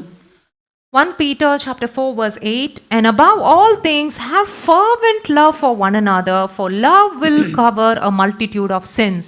பிரியமானவர்களே, இந்த ஊக்கமான அன்பு தான் தேவனிடத்திலிருந்து நமக்கு கொடுக்கப்பட்ட அன்பு. My dear brothers and sisters in Christ, this fervent love is the love that is being poured into our hearts. இந்த ஊக்கமான அன்பை தேவனிடத்திலிருந்து, ஏன்னா அவர் அன்பாகவே இருக்கிறபடினால் அதே அன்பை நமக்கு கலங்கமில்லாமல் கொடுத்திருக்கிறாரே. So God has poured this love because he is love. He has poured us this love, the love that is fervent. அதே கலங்கம் இல்லாத அன்பை நானும் பற்றுக்கொள்ளும் பொழுது என்னிடத்திலிருந்தும் அதே கலங்கம் இல்லாத அன்பு மற்றவர்களுக்கும் போகும். If I receive this fervent love from God, then I will also be able to love others fervently. அந்த அன்பு எங்க பிரதிபலிக்கும்? முதலாவது நம்முடைய வாழ்க்கையில, பின்பு நம்ம குடும்பத்துல, பிள்ளைகள் மத்தியில, நம்ம சமுதாயத்துல, சபையில இப்படிப்பட்ட ஊக்கமான அன்பு வெளிப்படும் போது, only when first of all this fervent love will reflect in our own lives, in our families, in our children, and in our ministries, and then eventually in this world. அப்பொழுது தேவன் மகிமைப்படுவார் நம்ம மூலமா. God will be glorified amidst us. அதுதான் மத்தேயு 5ஆம் அதிகாரம் 16வது வசனம் சொல்லுகிறது. That is what we read in Matthew chapter 5. இவ்விதமாய் மனுஷர் உங்கள் நற்கிரியைகளை கண்டு பரலோகத்தில் இருக்கிற உங்கள் பிதாவை மகிமைப்படுத்தும்படி உங்கள் வெளிச்சம், உங்கள் அன்பு அவர்கள் முன்பாக பிரகாசிக்க கடவுது. This is what we read in Matthew chapter 5 verse 16. Let your light, which is the love, shine before men, that they may see your good works and glorify your Father in heaven. இந்த அன்பை நம்ம பெற்றுக்கொண்டு வாழ வேண்டும் அருமையானவர்களே. We have to receive this love and live in this love, my dear brothers இந்த and அன்பு sisters தான் in ஆதி Christ. அப்போஸ்தலர் சபையில பொழியப்பட்டது. And this is the very same love that was poured even in the beginning amidst the apostles. அந்த அன்பு அவங்க பெற்ற உடனே, அந்த ஆவியினுடைய அன்பை பெற்ற உடனே அப்போஸ்தலர் 2வது அதிகாரத்துல 44ல இருந்து 47 வரைக்கும் நம்ம படிக்கும் பொழுது அவர்கள் எல்லாம் எவ்வளவு ஒருமனப்பாடோடு கூட, ஒரே சிந்தையோடு கூட, ஒரே எண்ணங்களோடு கூட, எந்த விதமான கலங்கம் இல்லாதபடிக்கு, எந்தவித குற்றம் இல்லாதபடிக்கு ஒருமனப்பட்ட உள்ளத்தோடு வாழ்ந்தாங்களோ அதே அன்பை நீங்களும் நானும் வாழும்படி அழைக்கப்படுகிறோம். And even the apostles, when this love was poured into them, we could see in Acts chapter 2 verse 42 to 44, where they all lived in one accord in this very love once it has been poured into their hearts. பாருங்க, அந்த அன்பினால எவ்வளவு பெரிதான ஒரு தாக்கத்தை அநேக மக்களுக்கு, எத்தனையோ ஆத்துமாக்களுக்கு அவங்க விளங்க பண்ணி அதன் மூலம் அவர்கள் எல்லாம் ஆண்டவராக இயேசு கிறிஸ்துவில் உள்ள தேவனுடைய அன்பை புரிஞ்சுக்கிட்டாங்க. They were able to impact the people around them with this very love, which made it easy for the people around them to accept Lord Jesus Christ as their Lord and Savior. அதனால தான் பவுல் எவ்வளவு தைரியமா சொல்றாரு, உபத்திரமோ, பாடோ, வியாகுலமோ, மரணமோ, சாவோ, பெருமையோ, சிறுமையோ, எதுவோ கிறிஸ்துவில் உள்ள தேவனுடைய அன்பை விட்டு ஒரு காலம் என்னை பிரிக்க மாட்டாது என்பதை எவ்வளவு நிச்சயத்தோடு கூட சொல்லுகிறார் பிரியமானவர்களே. And this is what Paul says in Romans chapter 8, where nothing, no tribulations, even death cannot separate me from the love of God that I have in Christ. இப்படிப்பட்ட அன்புக்குள்ளாய் நாம் வாழ்ந்து கொண்டிருக்கிறோமா? Are we living in this love? இந்த அன்பை நம்ம மற்றவங்களுக்கு பிரதிபலிக்கிறோமா? Are we reflecting this love to others? இல்ல மேலோட்ட கிறிஸ்தவ வாழ்க்கை வாழ்ந்து கொண்டிருக்கிறோமா? Or are we living a surface level Christian life? நம்ம மற்றவங்களை வேணா ஏமாத்தலாம், ஆனா தேவன் நம்மளை உள்ளார்ந்த உள்ளத்திலே, இருதயத்திலேயும் அவர் சோதித்து அறிந்து ஆராய்கிற தேவனாய் இருக்கிறார். Probably we can deceive others, but then God knows our heart, God knows our inner being. எனக்கு அன்பையான தேவனுடைய பிள்ளைகளை, இந்த அன்பை ஆண்டவராக இயேசு கிறிஸ்து இந்த பூமியில எப்படி வந்து அந்த பிதாவை கிட்ட நான் போறேன், அப்படின்றத அவர் தெரிஞ்சு அதை தன்னுடைய சீஷர்களை, ஏன்னா அந்த தன்னோடு இருந்த அந்த 11 சீஷர்களை தான் இந்த நற்செய்தி, இந்த அன்பை மற்றவங்க உலகத்துக்கு எடுத்துட்டு போறாங்க. ஆனா அவங்களே இன்னும் அந்த அன்பில் ஸ்டெடி ஆகலன்றதை அவர் தெரிஞ்சு அந்த அன்பை அவர்களுக்கு வெளிப்படுத்துகிற ஒரு காரியத்தின் மூலமாய் நாம் இப்ப பார்ப்போம். Now we will see how Jesus Christ, even to his 12 disciples that he had around them, knowing that these guys are not really in this very love of God, he did something which made them understand this love, which we are going to meditate now. யோவான் 13வது அதிகாரம், John chapter 13. 1:4. Now before the feast of the Passover, when Jesus knew that his hour had come, that he should depart from this world to the Father, having loved his Son who were in the world, he loved them to the end. பஸ்கா பண்டிகை முன்னே இயேசு கிறிஸ்து இவ்வுலகத்தை விட்டு பிதாவினிடத்திற்கு போகும்படியான தம்முடைய வேலை வந்ததென்று அறிந்து, தாம் இவ்வுலகத்தில் இருக்கிற தம்முடையவர்களிடத்தில் அன்பு வைத்தபடியே முடிவு பரியந்தமும் அவர்களிடத்தில் அன்பு வைத்தார். போஜன பந்தியை விட்டு எழுந்து வஸ்திரங்களை கழற்றி வைத்து ஒரு சீலையை எடுத்து அறையிலே கட்டிக்கொண்டு, பின்பு பாத்திரத்தில் தண்ணீர் வார்த்து சீஷருடைய கால்களை கழுவவும் தான் கட்டிக்கொண்டிருந்த சீலையினால் துடைக்கவும் தொடங்கினார். He rose from supper and laid aside his garments, took a towel and girded himself. After that, he poured water into the basin and began to wash the disciples' feet and to wipe them with the towel which he was girded with. இது நம்ம நிறைய தடவை நம்ம படிச்சிருக்கிறோம் இந்த காரியங்கள். இது பலவிதமான பரிமாணங்களில் இதனுடைய செயல்களை நம்ம ஏற்றுக்கொள்ளலாம். ஆனால் நான் இதை அன்புக்குரிய ஒரு காரியத்தில் ஏற்றுக்கொள்ளும்படியாக நான் நினைக்கிறேன். We have read this so many times and we can interpret this we can have many revelations from this very word that we read. But then Holy Spirit revealed this to me in the way that how we can show our love to others. பாருங்க, ஆண்டவர் இயேசு கிறிஸ்து தனக்கு பிதாவிடம் போவதற்கான வேலை வந்ததுன்னு என்று தெரிஞ்சு அந்த பஸ்கா பண்டிகைக்கு முன்பாக அந்த பந்தியை சீஷர்களோடு கூட அனுபவிக்கும்படியாக, அதை அனுசரிக்கும்படியாக விரும்பினார். Jesus Christ, he knew now that he has to go back to the Father and he wanted to celebrate this Passover festival with his disciples. பாருங்க, அது யூதர்களுடைய முறை எப்படின்னா, ஒரு விருந்துக்குள்ள போகும்போது அங்க அந்த விருந்துக்கு வர்ற எல்லாரையும் ஒரு அடிமை வெளியே இருந்து என்ன பண்ணுவானா, அவங்க கால்களை கழுவிட்டு தான் அவங்கள அனுப்புவானா. In Jewish culture, போக மாட்டாங்க. In Jewish culture, so there is a custom that whoever comes inside the house, there will be a slave sitting there with a basin full of water, where the slave is supposed to wash the feet of anyone and everyone who's entering their home. ஏன்னா ஒரு யூதன் எப்பவுமே தன் கால்களை கழுவுறதுக்கான ஒரு காரியம் அவன் வச்சுக்க மாட்டான். ஏன்னா அது ஒரு கீழ்த்தரமான ஒரு வேலை. In the Jewish culture, the Jews think that going down and stooping down to wash someone's feet is a disgrace to them. So they will never do that and they will always have some slaves doing that for them. அதனால நிறைய பணங்கள் கொடுத்து ஒரு அடிமையை இதுக்கு வேலைக்கு வச்சுக்குவாங்க. So they will always have servants to do this. அப்போ இன்றைக்கு பாருங்க, இந்த பந்திக்குள்ளாக வராங்க, இவங்களும் அப்படிப்பட்ட கால்களை கழுவிட்டு தான் உள்ள வந்திருக்கணும். So even these people, the disciples, they are coming into this Passover. So even these guys, they should have washed their feet and then should have entered this Passover. அதுல இருக்கிற 12 பேருக்கும் தெரியும் இந்த சிஸ்டம் என்னன்றதுன்னு தெரியும்.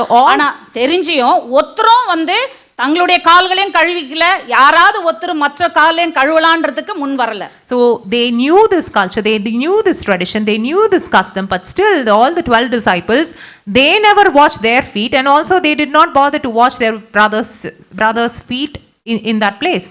இந்த சந்தர்ப்பத்தை ஆண்டவராக இயேசு கிறிஸ்து பயன்படுத்தி கொண்டார். And now Jesus is using this situation. ஏன்னா 3 வருஷ காலங்கள் அவர்களோடு இருந்து அவருடைய அன்பை எல்லாவிதமான பரிமாணங்களில் அவர் காண்பித்து கொண்டே வந்தாரு. So 3.5 years Jesus was with these disciples and he was showing God's love in and out to them in various ways. அப்படி காமிச்சிருந்து கூட இன்னும் அவருடைய சிந்தையிலும் மாமிசத்திலும் அந்த அன்பில்லாத தன்மை இருக்கிறத அவர் பார்த்தார். And Jesus is saying, even after all these things, these disciples, they are still holding on to flesh. Their soul is holding on to the flesh. Their mind is still holding on to their flesh. பாருங்க, அந்த சமயத்துல அவங்க யாராவது ஒருத்தர் ஆண்டவருடைய காலாவது கழுவி இருக்கணும், அதையும் செய்யல. So even at least one of them could have washed Jesus's feet. Even that they didn't do. சரி, இதுதான் சந்தர்ப்பம், இவர்களுக்கு இதை நம்ம செயல்ல காட்டினோன்னு இயேசு கிறிஸ்து எழுந்துட்டார். So Jesus Christ makes a decision that okay, this is the right chance for me to show what it is. அவர் பாதங்களை கழுவ தொடங்கும் போது Once he started to wash their feet, பேதுரு கேட்கிறாரு 6வது வசனம். verse 6, Peter is asking him, Peter said to him, Lord, are you washing my feet? ஆண்டவரே நீரா என் கால்களை கழுவலாமா என்றான். அதற்கு இயேசு கிறிஸ்து பிரதியுத்தரமாக, நான் செய்கிறது இன்னதென்று இப்பொழுது நீ அறியாய், ஆனால் இனிமேல் அறிவாய் என்றார். Jesus answered and said to him, what I am doing you do not understand now, but you will know after this. எனக்கு அருமையானவர்களே, அவர் ஏதாவது செஞ்சிருக்கணும்னா, ஆண்டவரையாக இயேசு கிறிஸ்து செஞ்சிருக்கணும்னா, ஒன்று காலில் கை கழுவி இருக்கலாம், வேற எதனா தலையை கழுவி இருக்கலாம், முகத்தை கழுவி இருக்கலாம், அந்த மாதிரி பண்ணிருக்கலாம். ஏன் கால்களை கழுவினாரு? Jesus Christ could have washed, so many things. He could have washed their head or feet or something else, but why did he wash their feet? 10வது வசனம் சொல்லுகிறது, அதிலே 13:10, இயேசு கிறிஸ்து அவனை நோக்கி, மூழ்கினவன் தன் கால்களை மாத்திரம் கழுவ வேண்டியதாயிருக்கும், மற்றபடி அவன் முழுவதும் சுத்தமாயிருக்கிறான். For this Jesus responds, he who is bathed needs only to wash his feet, but is completely clean, and you are clean, but not all of you. இப்போ குளிச்சிட்டோம்னா நம்ம எல்லாம் குளிச்சிடுறோம். குளிச்சிட்ட பிறகு நம்ம சுத்தமாக தான் ஆயிடுறோம். ஆனால் நம்ம சுத்தமாயிட்டு நம்ம என்ன பண்ணுறோம், இன்னொரு இடத்துக்கு போகிறோம். போகும்போது என்ன ஆகுது, நம்முடைய கால்களில் அழுக்கு படுகிறது. அதனால தான் அவர் சொல்றார், முழுகிட்டீங்க, ஆனால் உங்கள் உடம்பெல்லாம் சுத்தமாக தான் இருக்குது, ஆனால் இன்னும் உங்கள் கால்களில் என்ன இருக்குது, தூசி இருக்குதுன்னு சொல்லி தான் கால் கழுவுறாரு. Even us, like even after us taking bath, yes, we are clean now, but we walk and we go to so many places, but then our feet gets dirty when we do that. So that is what Jesus Christ says, that yes, you guys are born again, you are all fully washed and clean, but still your feet is not clean. எப்படி அவங்கெல்லாம் குளிச்சிருக்கிறாங்கன்னு அதை லிட்ரலாக நம்ம பார்த்தா குளிச்சுட்டு, இன்னும் விதத்தில் எப்படி குளிச்சிருக்கிறாங்கன்னா, அவருடைய போதனைகள் மூலமாய் தேவனுடைய அன்பை அறிந்து அறிந்து அறிந்து அவங்கெல்லாம் கொஞ்சம் கொஞ்சம் தெரிஞ்சிருக்கிறாங்க. So how does Jesus say that they are already bathed? It's because of all the teachings that they heard in the past 3.5 years. They got to know the love of God. They know what it is to know God, and because of that, he says that they are already bathed. ஆனால் இன்னும் அவங்களுடைய சிந்தையிலும் மாமிசத்திலும் ஒரு அழுக்கு ஒட்டி கொண்டிருக்கிறதே, அந்த அழுக்கை நீக்குவதற்கே இந்த காரியங்களை நான் செய்கிறேன். But he still knows that these guys, even after them being bathed and being clean in their body, because they couldn't love each other, he still says that your feet is not clean. அதனால தான் ஆண்டவராக இயேசு கிறிஸ்து நான் முழுவதும் குளித்தவனவனுக்கு ஒன்றும் பிரயோஜனம் இல்லை, ஆனால் கால் இந்த பூமியில் இருக்கிற வரைக்கும், இந்த பூமியில் நம்ம நடமாடி கொண்டு இருக்கிற வரைக்கும், வாழ்ந்து கொண்டு இருக்கிற வரைக்கும் நம்மளுடைய கால்களில் தூசி இருந்து கொண்டே தான் இருக்கும், அழுக்கு படிந்து கொண்டே தான் இருக்கும். Yes, we are all born again in Christ, we are all being washed away, but then as long as we live here on earth, as long as we walk here on earth, yes, there will be a lot of opportunities where our feet gets dirty. அப்போ நம்ம கால்களில் அழுக்கு எப்படி, சூழ்நிலைகளில், குடும்பத்தில் வருகிற பிரச்சனைகள், நமக்கு எதிர்நோக்கி வருகிற போராட்டங்கள், இது எல்லாவற்றிலும் இந்த அழுக்கு நம்முடைய கால்களில் ஒட்டிக்கொண்டே இருக்கும். So even the problems that we face in our lives, in our careers, in our families, we do still see that there are some dust that is holding on to our feet. அதனால தேவனுடைய அன்பை நம்ம பிரதிபலிக்க முடியாத and ஒரு because of that we are not able to reflect and operate in the love of God. அதனால தான் ஆண்டவர் வேதம் சொல்லுகிறது, 119வது சங்கீதம் 28வது வசனம். In Psalms chapter 119 verse 25, my soul clings to the dust, revive me according to your word. என் ஆத்துமா மண்ணோடு கூட ஒட்டி கொண்டிருக்கிறது, உம்முடைய வசனத்தின் மூலம் அதை சுத்தமாக்கும், பரிசுத்தப்படுத்தும் என்று. எனக்கு அருமையானவர்களே, அப்ப நம்ம ஆத்துமா எங்க ஒட்டின்னு இருக்கிறது, இந்த உலகத்தோடு ஒட்டி கொண்டிருக்கிறது. So my dear brothers and sisters in Christ, our soul is clinging on to the dust of this very earth. பிரச்சனைகளோடு, குழப்பங்களோடு, வேதனைகளோடு, மற்ற மக்களுடைய பார்க்கும்போது அந்த சூழ்நிலையோடு கூட நம்ம ஆத்துமா ஒட்டி கொண்டிருக்கிறதுனால, the problems that are in our lives, the problems that we face, the problems that we see in the lives of our loved ones, due to all these things that we are going through and that we are seeing, we are still clinging on to this dust somehow. அப்போ இந்த ஒட்டி கொண்டிருக்கிற இந்த தூசிய, இந்த குறைவுகளை, இந்த ஆவியில உண்டாயிருக்கிற, சிந்தையில உண்டாயிருக்கிற இந்த அழுக்குகளை எல்லாவற்றையும் எதை கொண்டு நீக்க முடியும்? ஆண்டவராக இயேசு கிறிஸ்து சொல்றார், வார்த்தைகளை கொண்டு தான் நீங்க கழுவ முடியும். So how can we get rid of all this dust that is clinging onto our feet? It is only through the word of God. அதனால தான் அவர் தண்ணி ஊத்தி காலை என்ன பண்றாரு, கழுவி துடைக்கிறார். That is why he is pouring onto the water and washing their feet. எனக்கு அருமையான தேவனுடைய பிள்ளைகளே, நம்மளுடைய வாழ்க்கையில எத்தனையோ வித போராட்டங்கள் நம்ம பார்க்குறோம். அதனால நம்ம என்ன பண்றோம், அந்த அன்பிலிருந்து நம்ம தனிந்து போயிடுறோம்.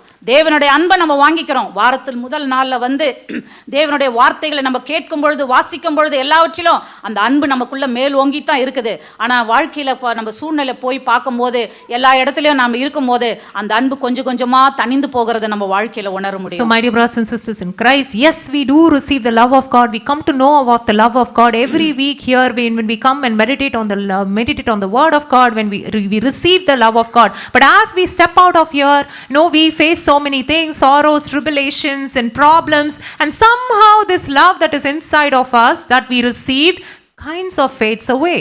அப்போ நாமளும் முடிவு பரிந்தும் ஆண்டவருடைய வருகை மட்டும் நம்முடைய ஜீவனுள்ள மட்டுமாய் நம்முடைய வார்த்தை, தேவனுடைய வார்த்தையின் மூலமாக தான் இந்த அன்பை நம்ம அதிகமாய் பெற்றுக்கொள்ள, நம்மளுக்குள்ள இருக்கிற எல்லா குறைவுகளையும் அதை கழுவி சுத்திகரிப்பதற்கு தேவனுடைய அன்பாய் இருக்கிற வார்த்தை மாத்திரமா தான் போதுமானது. So what is the solution now? The only way that we can stand in this love, the only way that our love, we can protect this love not to be faded away, is only when we stand on the word of God and get ourselves washed in the word of God on a daily basis.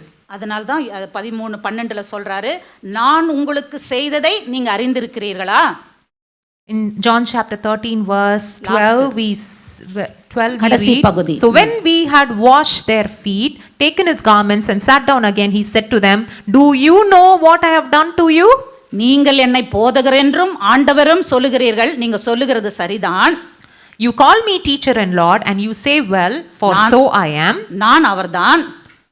ஆண்டவரும் போதகருமாயிருக்கிற நானே உங்கள் கால்களை கழுவினது உண்டானால் நீங்களும் ஒருவருடைய கால்களை ஒருவர் கழுவ கடவீர்கள். If I, then your Lord and teacher, have washed your feet, you also ought to wash one another's feet. நான் உங்களுக்கு செய்தது போல நீங்களும் செய்யும்படி உங்களுக்கு மாதிரியை காண்பித்தேன். For I have given you an example that you should do as I have done to you. எனக்கு அருமையான தேவனுடைய பிள்ளைகளை, ஆண்டவரும் போதகருமாய் இருக்கிற இயேசு கிறிஸ்துவே நமக்கு இந்த காரியங்களை வெளிப்படுத்தி, நானே உங்களுக்கு இதை செஞ்சிருக்கிறேன். ஏன்னா என் அன்பு எப்படிப்பட்டது என்பதை நான் இவ்வளோ 3 வருட காலம் உங்களுக்கு காண்பிச்சு வந்தேன். அப்போ கூட நீங்கள் உணரல. உங்கள் ஆவியில், உங்களுடைய மாமிசத்தில் அப்படிப்பட்ட காரியங்கள் இருக்கிறபடினால் இதெல்லாம் அழுக்குவதற்கு என்னுடைய வார்த்தை ஒன்றிதான் உங்களுக்கு மேன்மையானது என்பதை நான் உங்களுக்கு விட்டு போகிறேன். நீங்களும் உங்களுடைய ஒருவருடைய கால்களை, குற்றங்களை, குறைவுகளை எல்லாவற்றையும் கழுவதற்கு அன்பின் வசனமாயிருக்கிற என்னுடைய வார்த்தையை கொண்டே கழுவுங்கள் என்று மாதிரியை நமக்கு வைத்து போயிருக்கிறார். அருமையானவர்களே, Jesus Christ here sets an example that your Lord and your teacher, the only way that I can wash your feet is through the word of God. And he's setting an example here to his disciples that, guys, my word is the only way that you can wash your feet and you can wash others' feet. பிரியமானவர்களை, இன்றைக்கு வரைக்கும் பாருங்க, ஆண்டவராக இயேசு கிறிஸ்து பிதாவினுடைய சமூகத்தில் இருந்து உங்களுடைய கால்களையும் எங்களுடைய கால்களையும் தம்முடைய இரத்தத்தை காண்பித்து அந்த அன்பின் மூலமாய் நம்மை கழுவிக்கொண்டே இருக்கிறார். Even today, Jesus Christ is in the Father's presence, sitting in the right hand of God. He is showing his blood and he is washing your dust and my dust on a daily basis.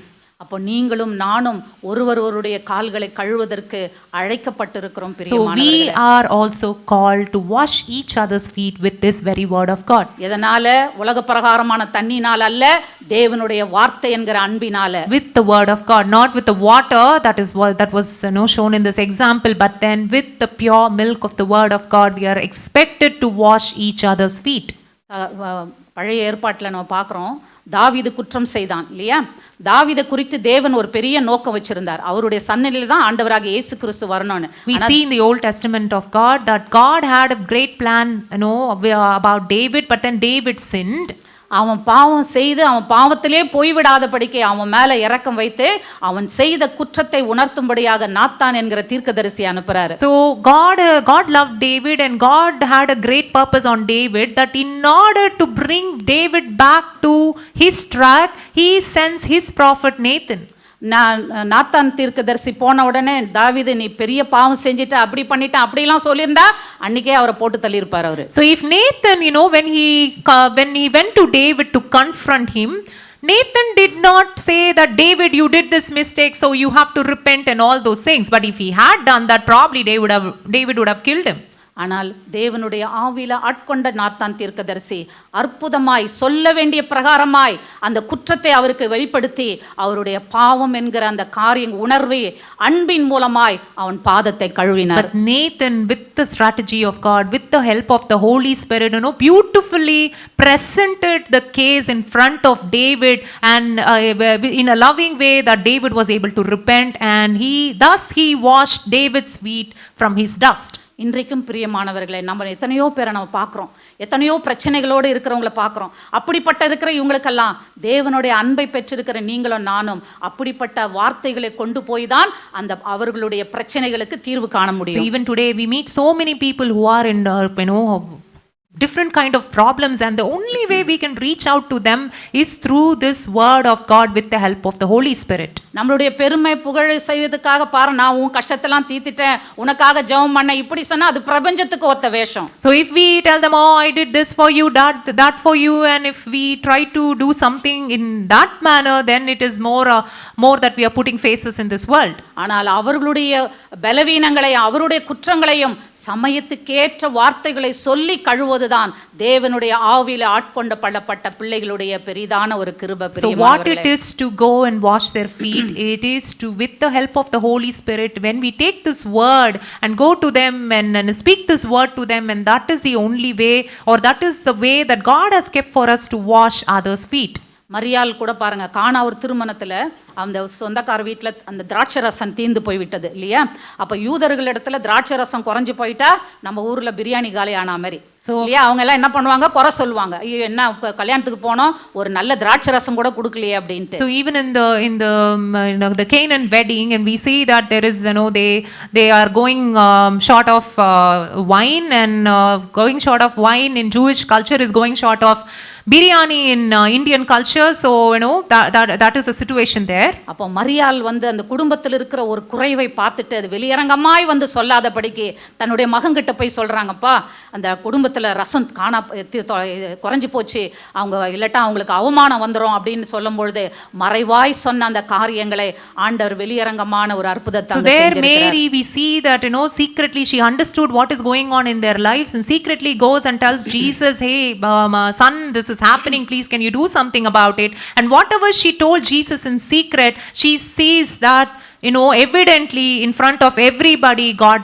answering her prayers. அந்த குற்றத்தை வந்து இன்னாரம்னா பாரு, நம்ம மனித வாழ்க்கையில் எப்படி இருக்கும், நம்ம என்ன பண்ணுவோம், ஐயோ அது பிரியாணியே காலி ஆயிடுச்சான், அவ்வளோதான், ஒன்றும் கிடையாது, சாப்பாடு கிடையாது, போங்க போங்க அப்படி சொல்லி தான் நம்ம மேன்மைப்படுத்துமே கண்டி அதை மறைத்து எப்படி செய்யணுன்றதுக்கு நமக்கு தெரியாது. So even today, I mean, if we put it in our situation, some if we going to a place and going to a wedding, the biryani is over, then all of us will grumble, and probably whatever we know, we'll make sure that we'll tell at least 10 people that the biryani is over. அது மாதிரி நம்மளுடைய வாழ்க்கையில் நம்ம ஒவ்வொரு காரியங்களையும் மற்றவங்களுடைய கால்களை கழுவதற்கு, மற்றவங்களுடைய குறைவுகளை, மற்றவர்களுடைய மாறுபாடான காரியங்களை வெளிப்படையாக இல்லாதபடிக்கு தேவனுடைய அன்பின் வார்த்தைகளை கொண்டு அவர்களுக்கு ஆறுதல் சொல்லும் பொழுது, அவர்களிடத்தில் போய் அது பரிமாறிக்கொள்ளும் பொழுது அவருடைய குற்றத்திலிருந்து அவர்களுடைய மாறுபாடான சூழ்நிலையிலிருந்து அவர்களை விடுதலாக்குறதற்கு தேவனுடைய அன்பு நமக்குள்ள இருக்கிறது. So even today, my dear brothers and sisters in Christ, the love of God has been poured into our hearts so that we may remove this dust or the problems and the tribulations that the people in our lives or the brothers and sisters in Christ are facing, with this love of God, in a way that the Holy Spirit leads us in the love of God.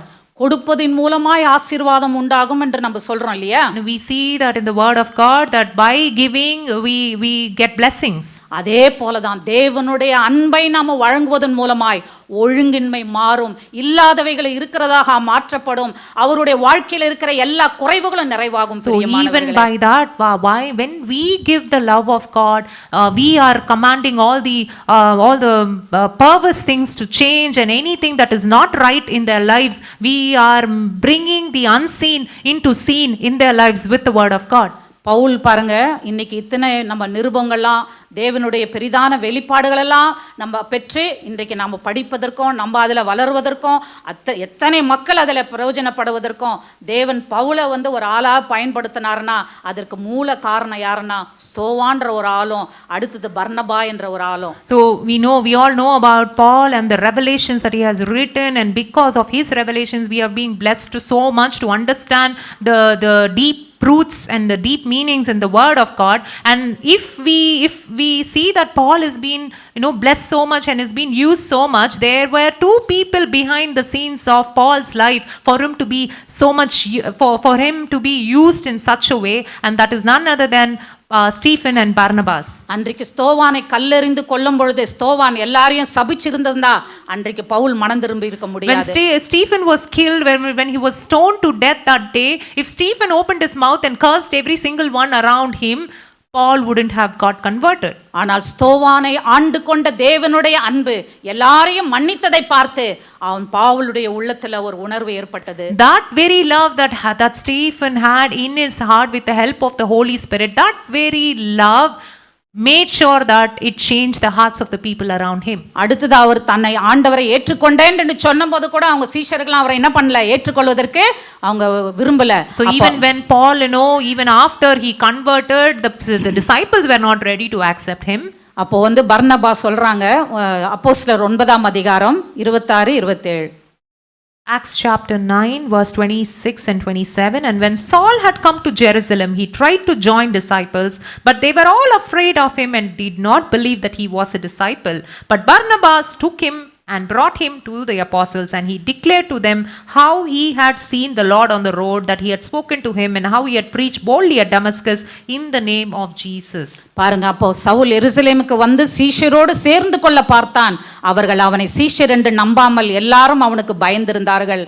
அப்பொழுது பர்னபா என்பவன் அவனை சேர்த்து கொண்டு அப்போஸ்தலரிடம் அழைத்து கொண்டு போய் வழியிலே அவன் ஆண்டவரை கண்ட விதத்தையும் அவர் அவனோடு கூட பேசினதையும் தமஸ்குவின் அவர் இயேசுவின் நாமத்தினாலே தைரியமாய் பிரசங்கித்ததையும் அவர்களுக்கு விவரித்து சொன்னான். எனக்கு அருமையானவர்களே, அன்றைக்கு பர்னபா பவுலுடைய குற்றங்களை மேன்மைப்படுத்தியிருந்தா அவங்க ஏற்றுக்கொண்டிருக்க மாட்டாங்க. ஆனா பவுலுடைய குற்றங்களை அன்பினால சொல்லி அவர் பவுல் அந்த இதுல வந்து அவங்களுடைய சபையோடு கூட ஏற்றுக்கொள்ளும்படியாக வழிவகுத்தார். But just imagine if Barnabas exaggerated all the worst things that Paul did that day. Paul wouldn't have been Paul for us today, but then instead Barnabas moved in the love of God with the help of the Holy Spirit, which made sure that Paul was accepted in the kingdom of God, and Paul did what he did. அது பவுல் பாத்தீங்கன்னா ஓனேசிமுக்கு சொல்ற ஒரு காரியங்கள், ஓனேசிமுக்கும் பிலோமுக்கும் ஒரு மாறுபாடு கருத்து இருந்தது. இந்த ரெண்டு பேர் உள்ள கருத்தை, இந்த விரோதத்தை அவர் மாற்றி அமைப்பதற்கு பவுல் வந்து அதற்கு உடந்தையா இருக்கிறாரு. அவர் சொல்றார், பிலோமென் 17வது வசனம், If then you count me as a partner, receive him as you would me.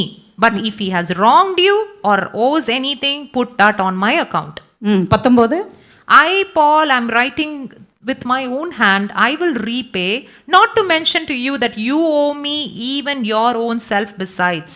பாருங்க, அப்போ அந்த பிலோமெனுக்கும் ஓனேசிப்புக்கும் உள்ள இருக்கிற அந்த கசப்பான ஒரு வேற பவுல் எவ்வளோ அற்புதமாய் வார்த்தையின் மூலம் அன்பின் மூலமாய் அதை வெளிப்படுத்தி அந்த கசப்பை நீக்கி ஓனேசிமை ஒரு சகோதரனை போல ஏற்றுக்கொள்ளும்படியாய் செய்தார். So here the two brothers Philemon and the other guy, they are having a beef with each other, but Paul beautifully as a mediator, he stands between them and he washes their feet and brings them together in the love of God. இது போல அநேக காரியங்களை நம்ம பார்க்கலாம். ஒருவருடைய குறைவுகளையும் குற்றங்களையும் எப்படி அன்பின் வார்த்தைகள் மூலமாய் செலுத்தி அந்த அன்பை அவர்கள் மேற்கொண்டார்கள், அந்த அன்பிலே ஜெயித்தார்கள், அதன் மூலம் அநேக ஆத்துமாக்களை ஆதாயப்படுத்தார்கள். We can see many examples likewise in the word of God, where people were drenched in the word of God, drenched in the love of God, and they were able to win so many people into the kingdom of God with this the love that was poured into their hearts. அந்த 5 அப்பம் 2 மீன் ஒரு பையன் வச்சிருந்தான் இல்லையா?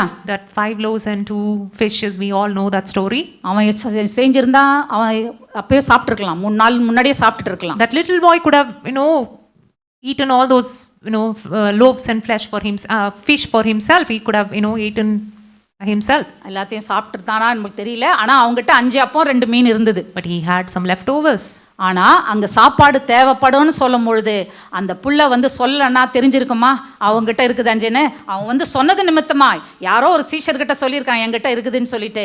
எதனால் அப்படி சொல்லப்பட்டான்? அந்த நாள் 3 நாள் தேவனுடைய அன்பின் வார்த்தை அவனுக்குள்ளாய் வந்ததனால்தான் அந்த சிறு பையனுடைய உள்ளத்துல கொடுக்க வேண்டும் என்கிற அந்த உணர்வு வந்தது. So why அருமையானவர்களே, did this little boy, he could have had it himself. He knows that this crowd is so big and he could have had it himself. But then why do you think that this boy came and told the disciples that he has something that he can give? That is because of the love of God that was poured into his heart for that 3 days that he was sitting there and listening to the word of God.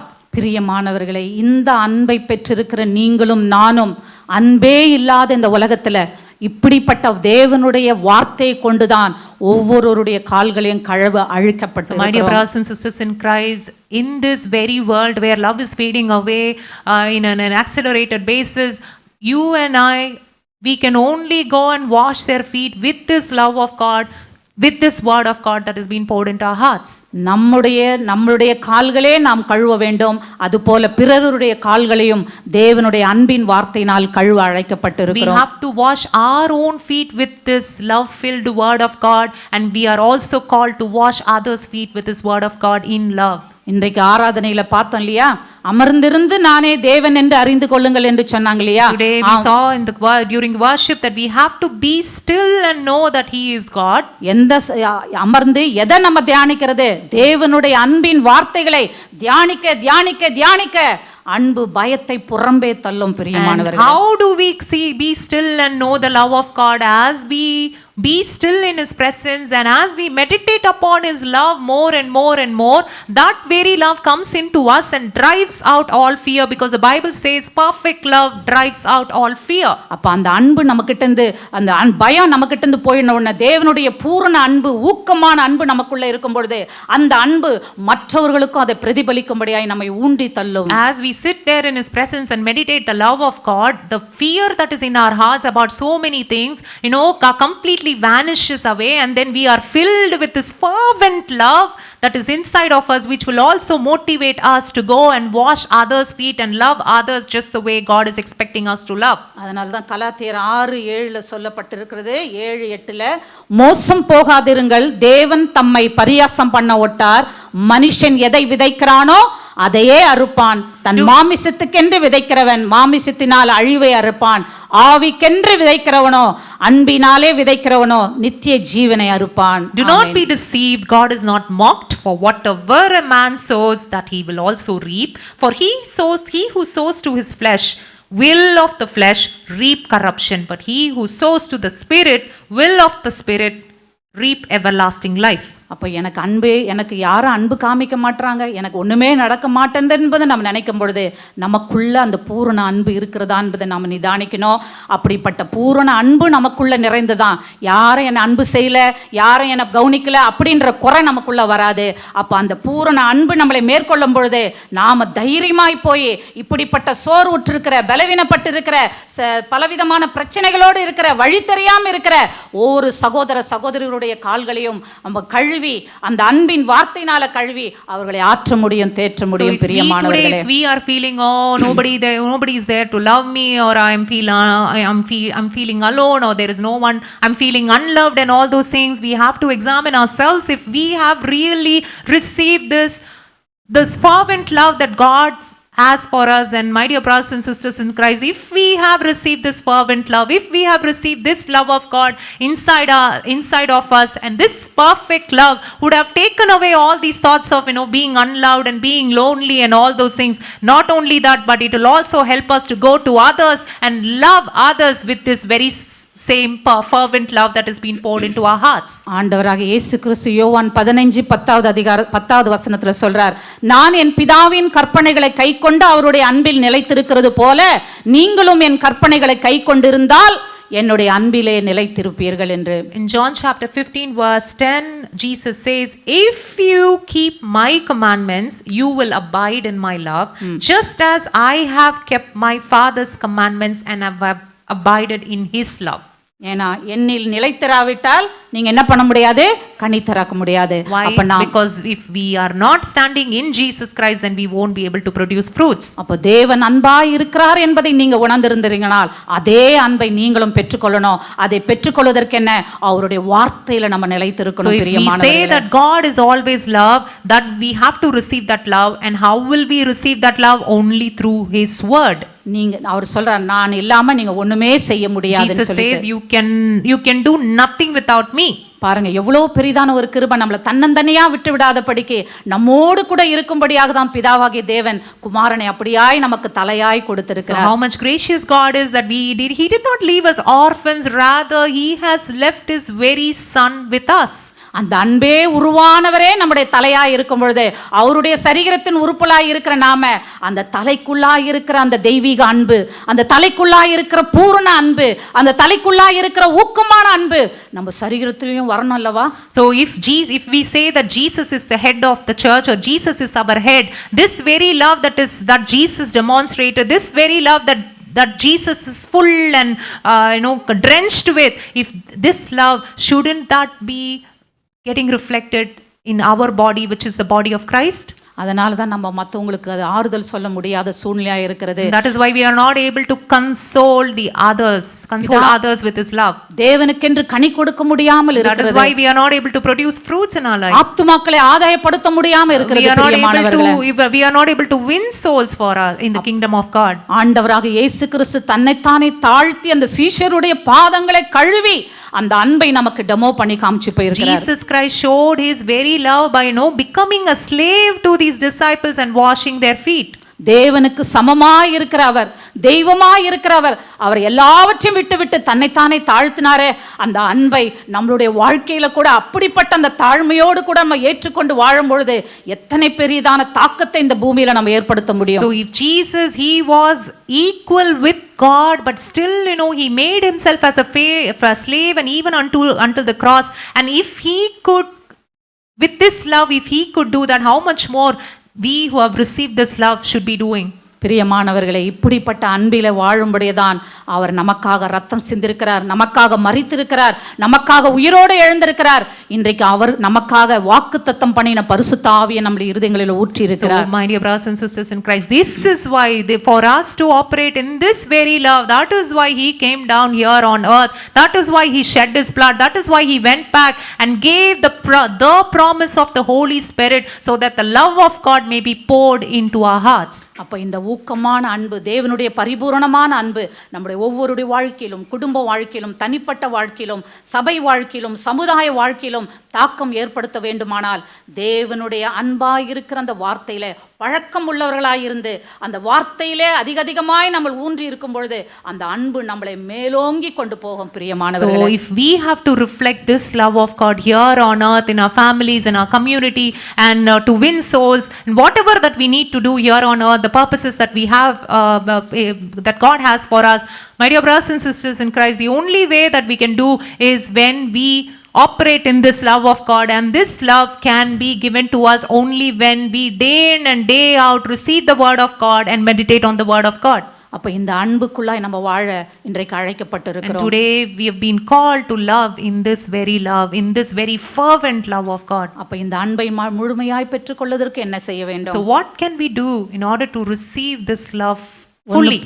1 பேதுரு 2:1-3 இப்படி இருக்க தேவனாகிய கர்த்தர் தயவுள்ளவர் என்பதை நீங்கள் ருசித்தது உண்டானால் சகல துர்குணத்தையும், சகல கபடத்தையும், வஞ்சகங்களையும், பொறாமைகளையும், சகலவித புறங்கூறுதலையும் ஒழித்துவிட்டு நீங்கள் வளரும்படி புதிதாய் பிறந்த குழந்தையைப் போல திருவசனமாகிய கலங்கமில்லாத ஞானப்பாலின் மேல் வாஞ்சையாயிருங்கள். Therefore, laying aside all malice, all deceit, hypocrisy, envy, and all evil speaking, as newborn babies, desire the pure milk of the word, that you may grow thereby, if indeed you have tasted that the Lord is gracious. அப்போ அன்பு சகலத்தையும் தாங்கும், சகலத்தையும் சகிக்கும், எல்லாவற்றையும் செய்து முடிக்கும். So the love, this love that was given to us will help us to go through all things, and will help us to stand through all things, and this help will finish everything for us. அந்த அன்புக்குள்ளாய் நாம் இப்படிப்பட்ட காரியங்களை செய்யும் பொழுது நம்முடைய குடும்பத்தில் பிள்ளைகள் மத்தியில் அது வளரும், அந்த அன்பு பிரதிபலிக்கும் பொழுது அது சமாதாயத்திலும் பெரும்பிக்கும். அப்படி பிரதிபலிக்கும் பொழுது சபைகளில் பலப்படும் பொழுது பிதாவாகிய தேவனும் அவருடைய குமாரனாக இயேசு கிறிஸ்துவும் மகிமைப்படுவார். So when பிரியமானவர்களே, we operate in this love will be reflected in our families, in our children's life, and eventually it will also be reflected in our communities. And once that is done, my dear brothers and sisters in Christ, God will be glorified and His kingdom will expand. இந்த அன்பை ஏற்கனவே நம்ம இருதயத்தில் ஊற்றிட்டார். இன்றைக்கு இந்த அன்பை நம்ம மீண்டும் புதுப்பித்து தேவனுடைய கலங்கம் இல்லாத வசனத்தை அதிகமாய் நம்ம வாசித்து நம்ம மேலும் மேலும் அந்த அன்பிலே வளர்ந்து ஆண்டவருடைய வருகையில் அந்த சாயலாய் பெரும் வரைக்கும் அப்படிப்பட்ட ஒரு நிச்சயமான ஒரு ஓட்டத்தை, அது ஒரு நிச்சயமில்லாத ஒரு ஓட்டம் இருக்கக்கூடாது, நிச்சயமான ஒரு ஓட்டத்தை ஓடி முடிக்க தேவன் ஒவ்வொருவருக்கும் கிருபை செய்வரும்படியாக இயேசு கிறிஸ்து நாமத்தில் ஜெபிச்சு வாழ்த்துகிறேன். God bless you. Amen.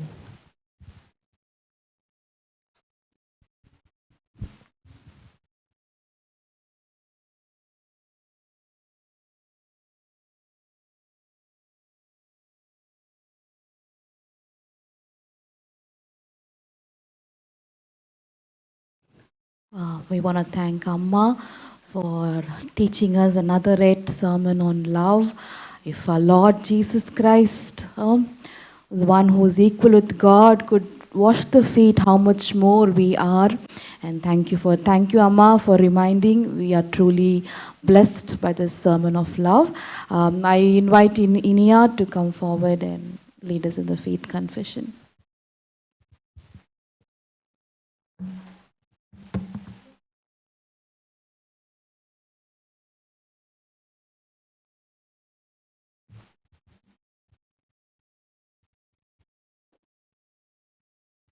Let's all repeat this faith confession. The Bible says, God loves a cheerful giver, so I will give to the Lord, not reluctantly or under compulsion, but according to what God puts in my heart. God has blessed me abundantly in Christ, so in all things and at all times I have all I need, and I will abound in every good work. God who supplies seeds to those who plant and gives bread for food, will increase my spiritual and material seeds, which will enlarge the harvest of my righteousness in Christ. I will be enriched in every way, to be generous in every way, producing great praise and thanksgiving to God our Father and in through our Lord and Savior Jesus Christ. Amen. Now I welcome Lisa to give the benediction. Thank you, Inia. Let's see a few announcements for the coming week.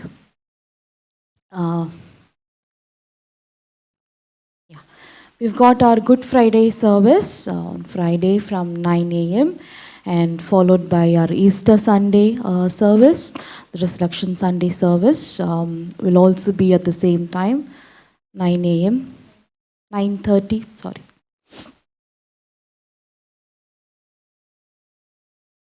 Okay, that's fine. The flyers will be shared to you all individually, and we will gather next week on Friday and on Sunday. Let's bow down for the benediction. Let the love of our God, our Father, the grace of our Lord and Savior Jesus Christ, and the love fellowship of our Holy Spirit be with us all for now, in and forever. In Jesus Christ, amen.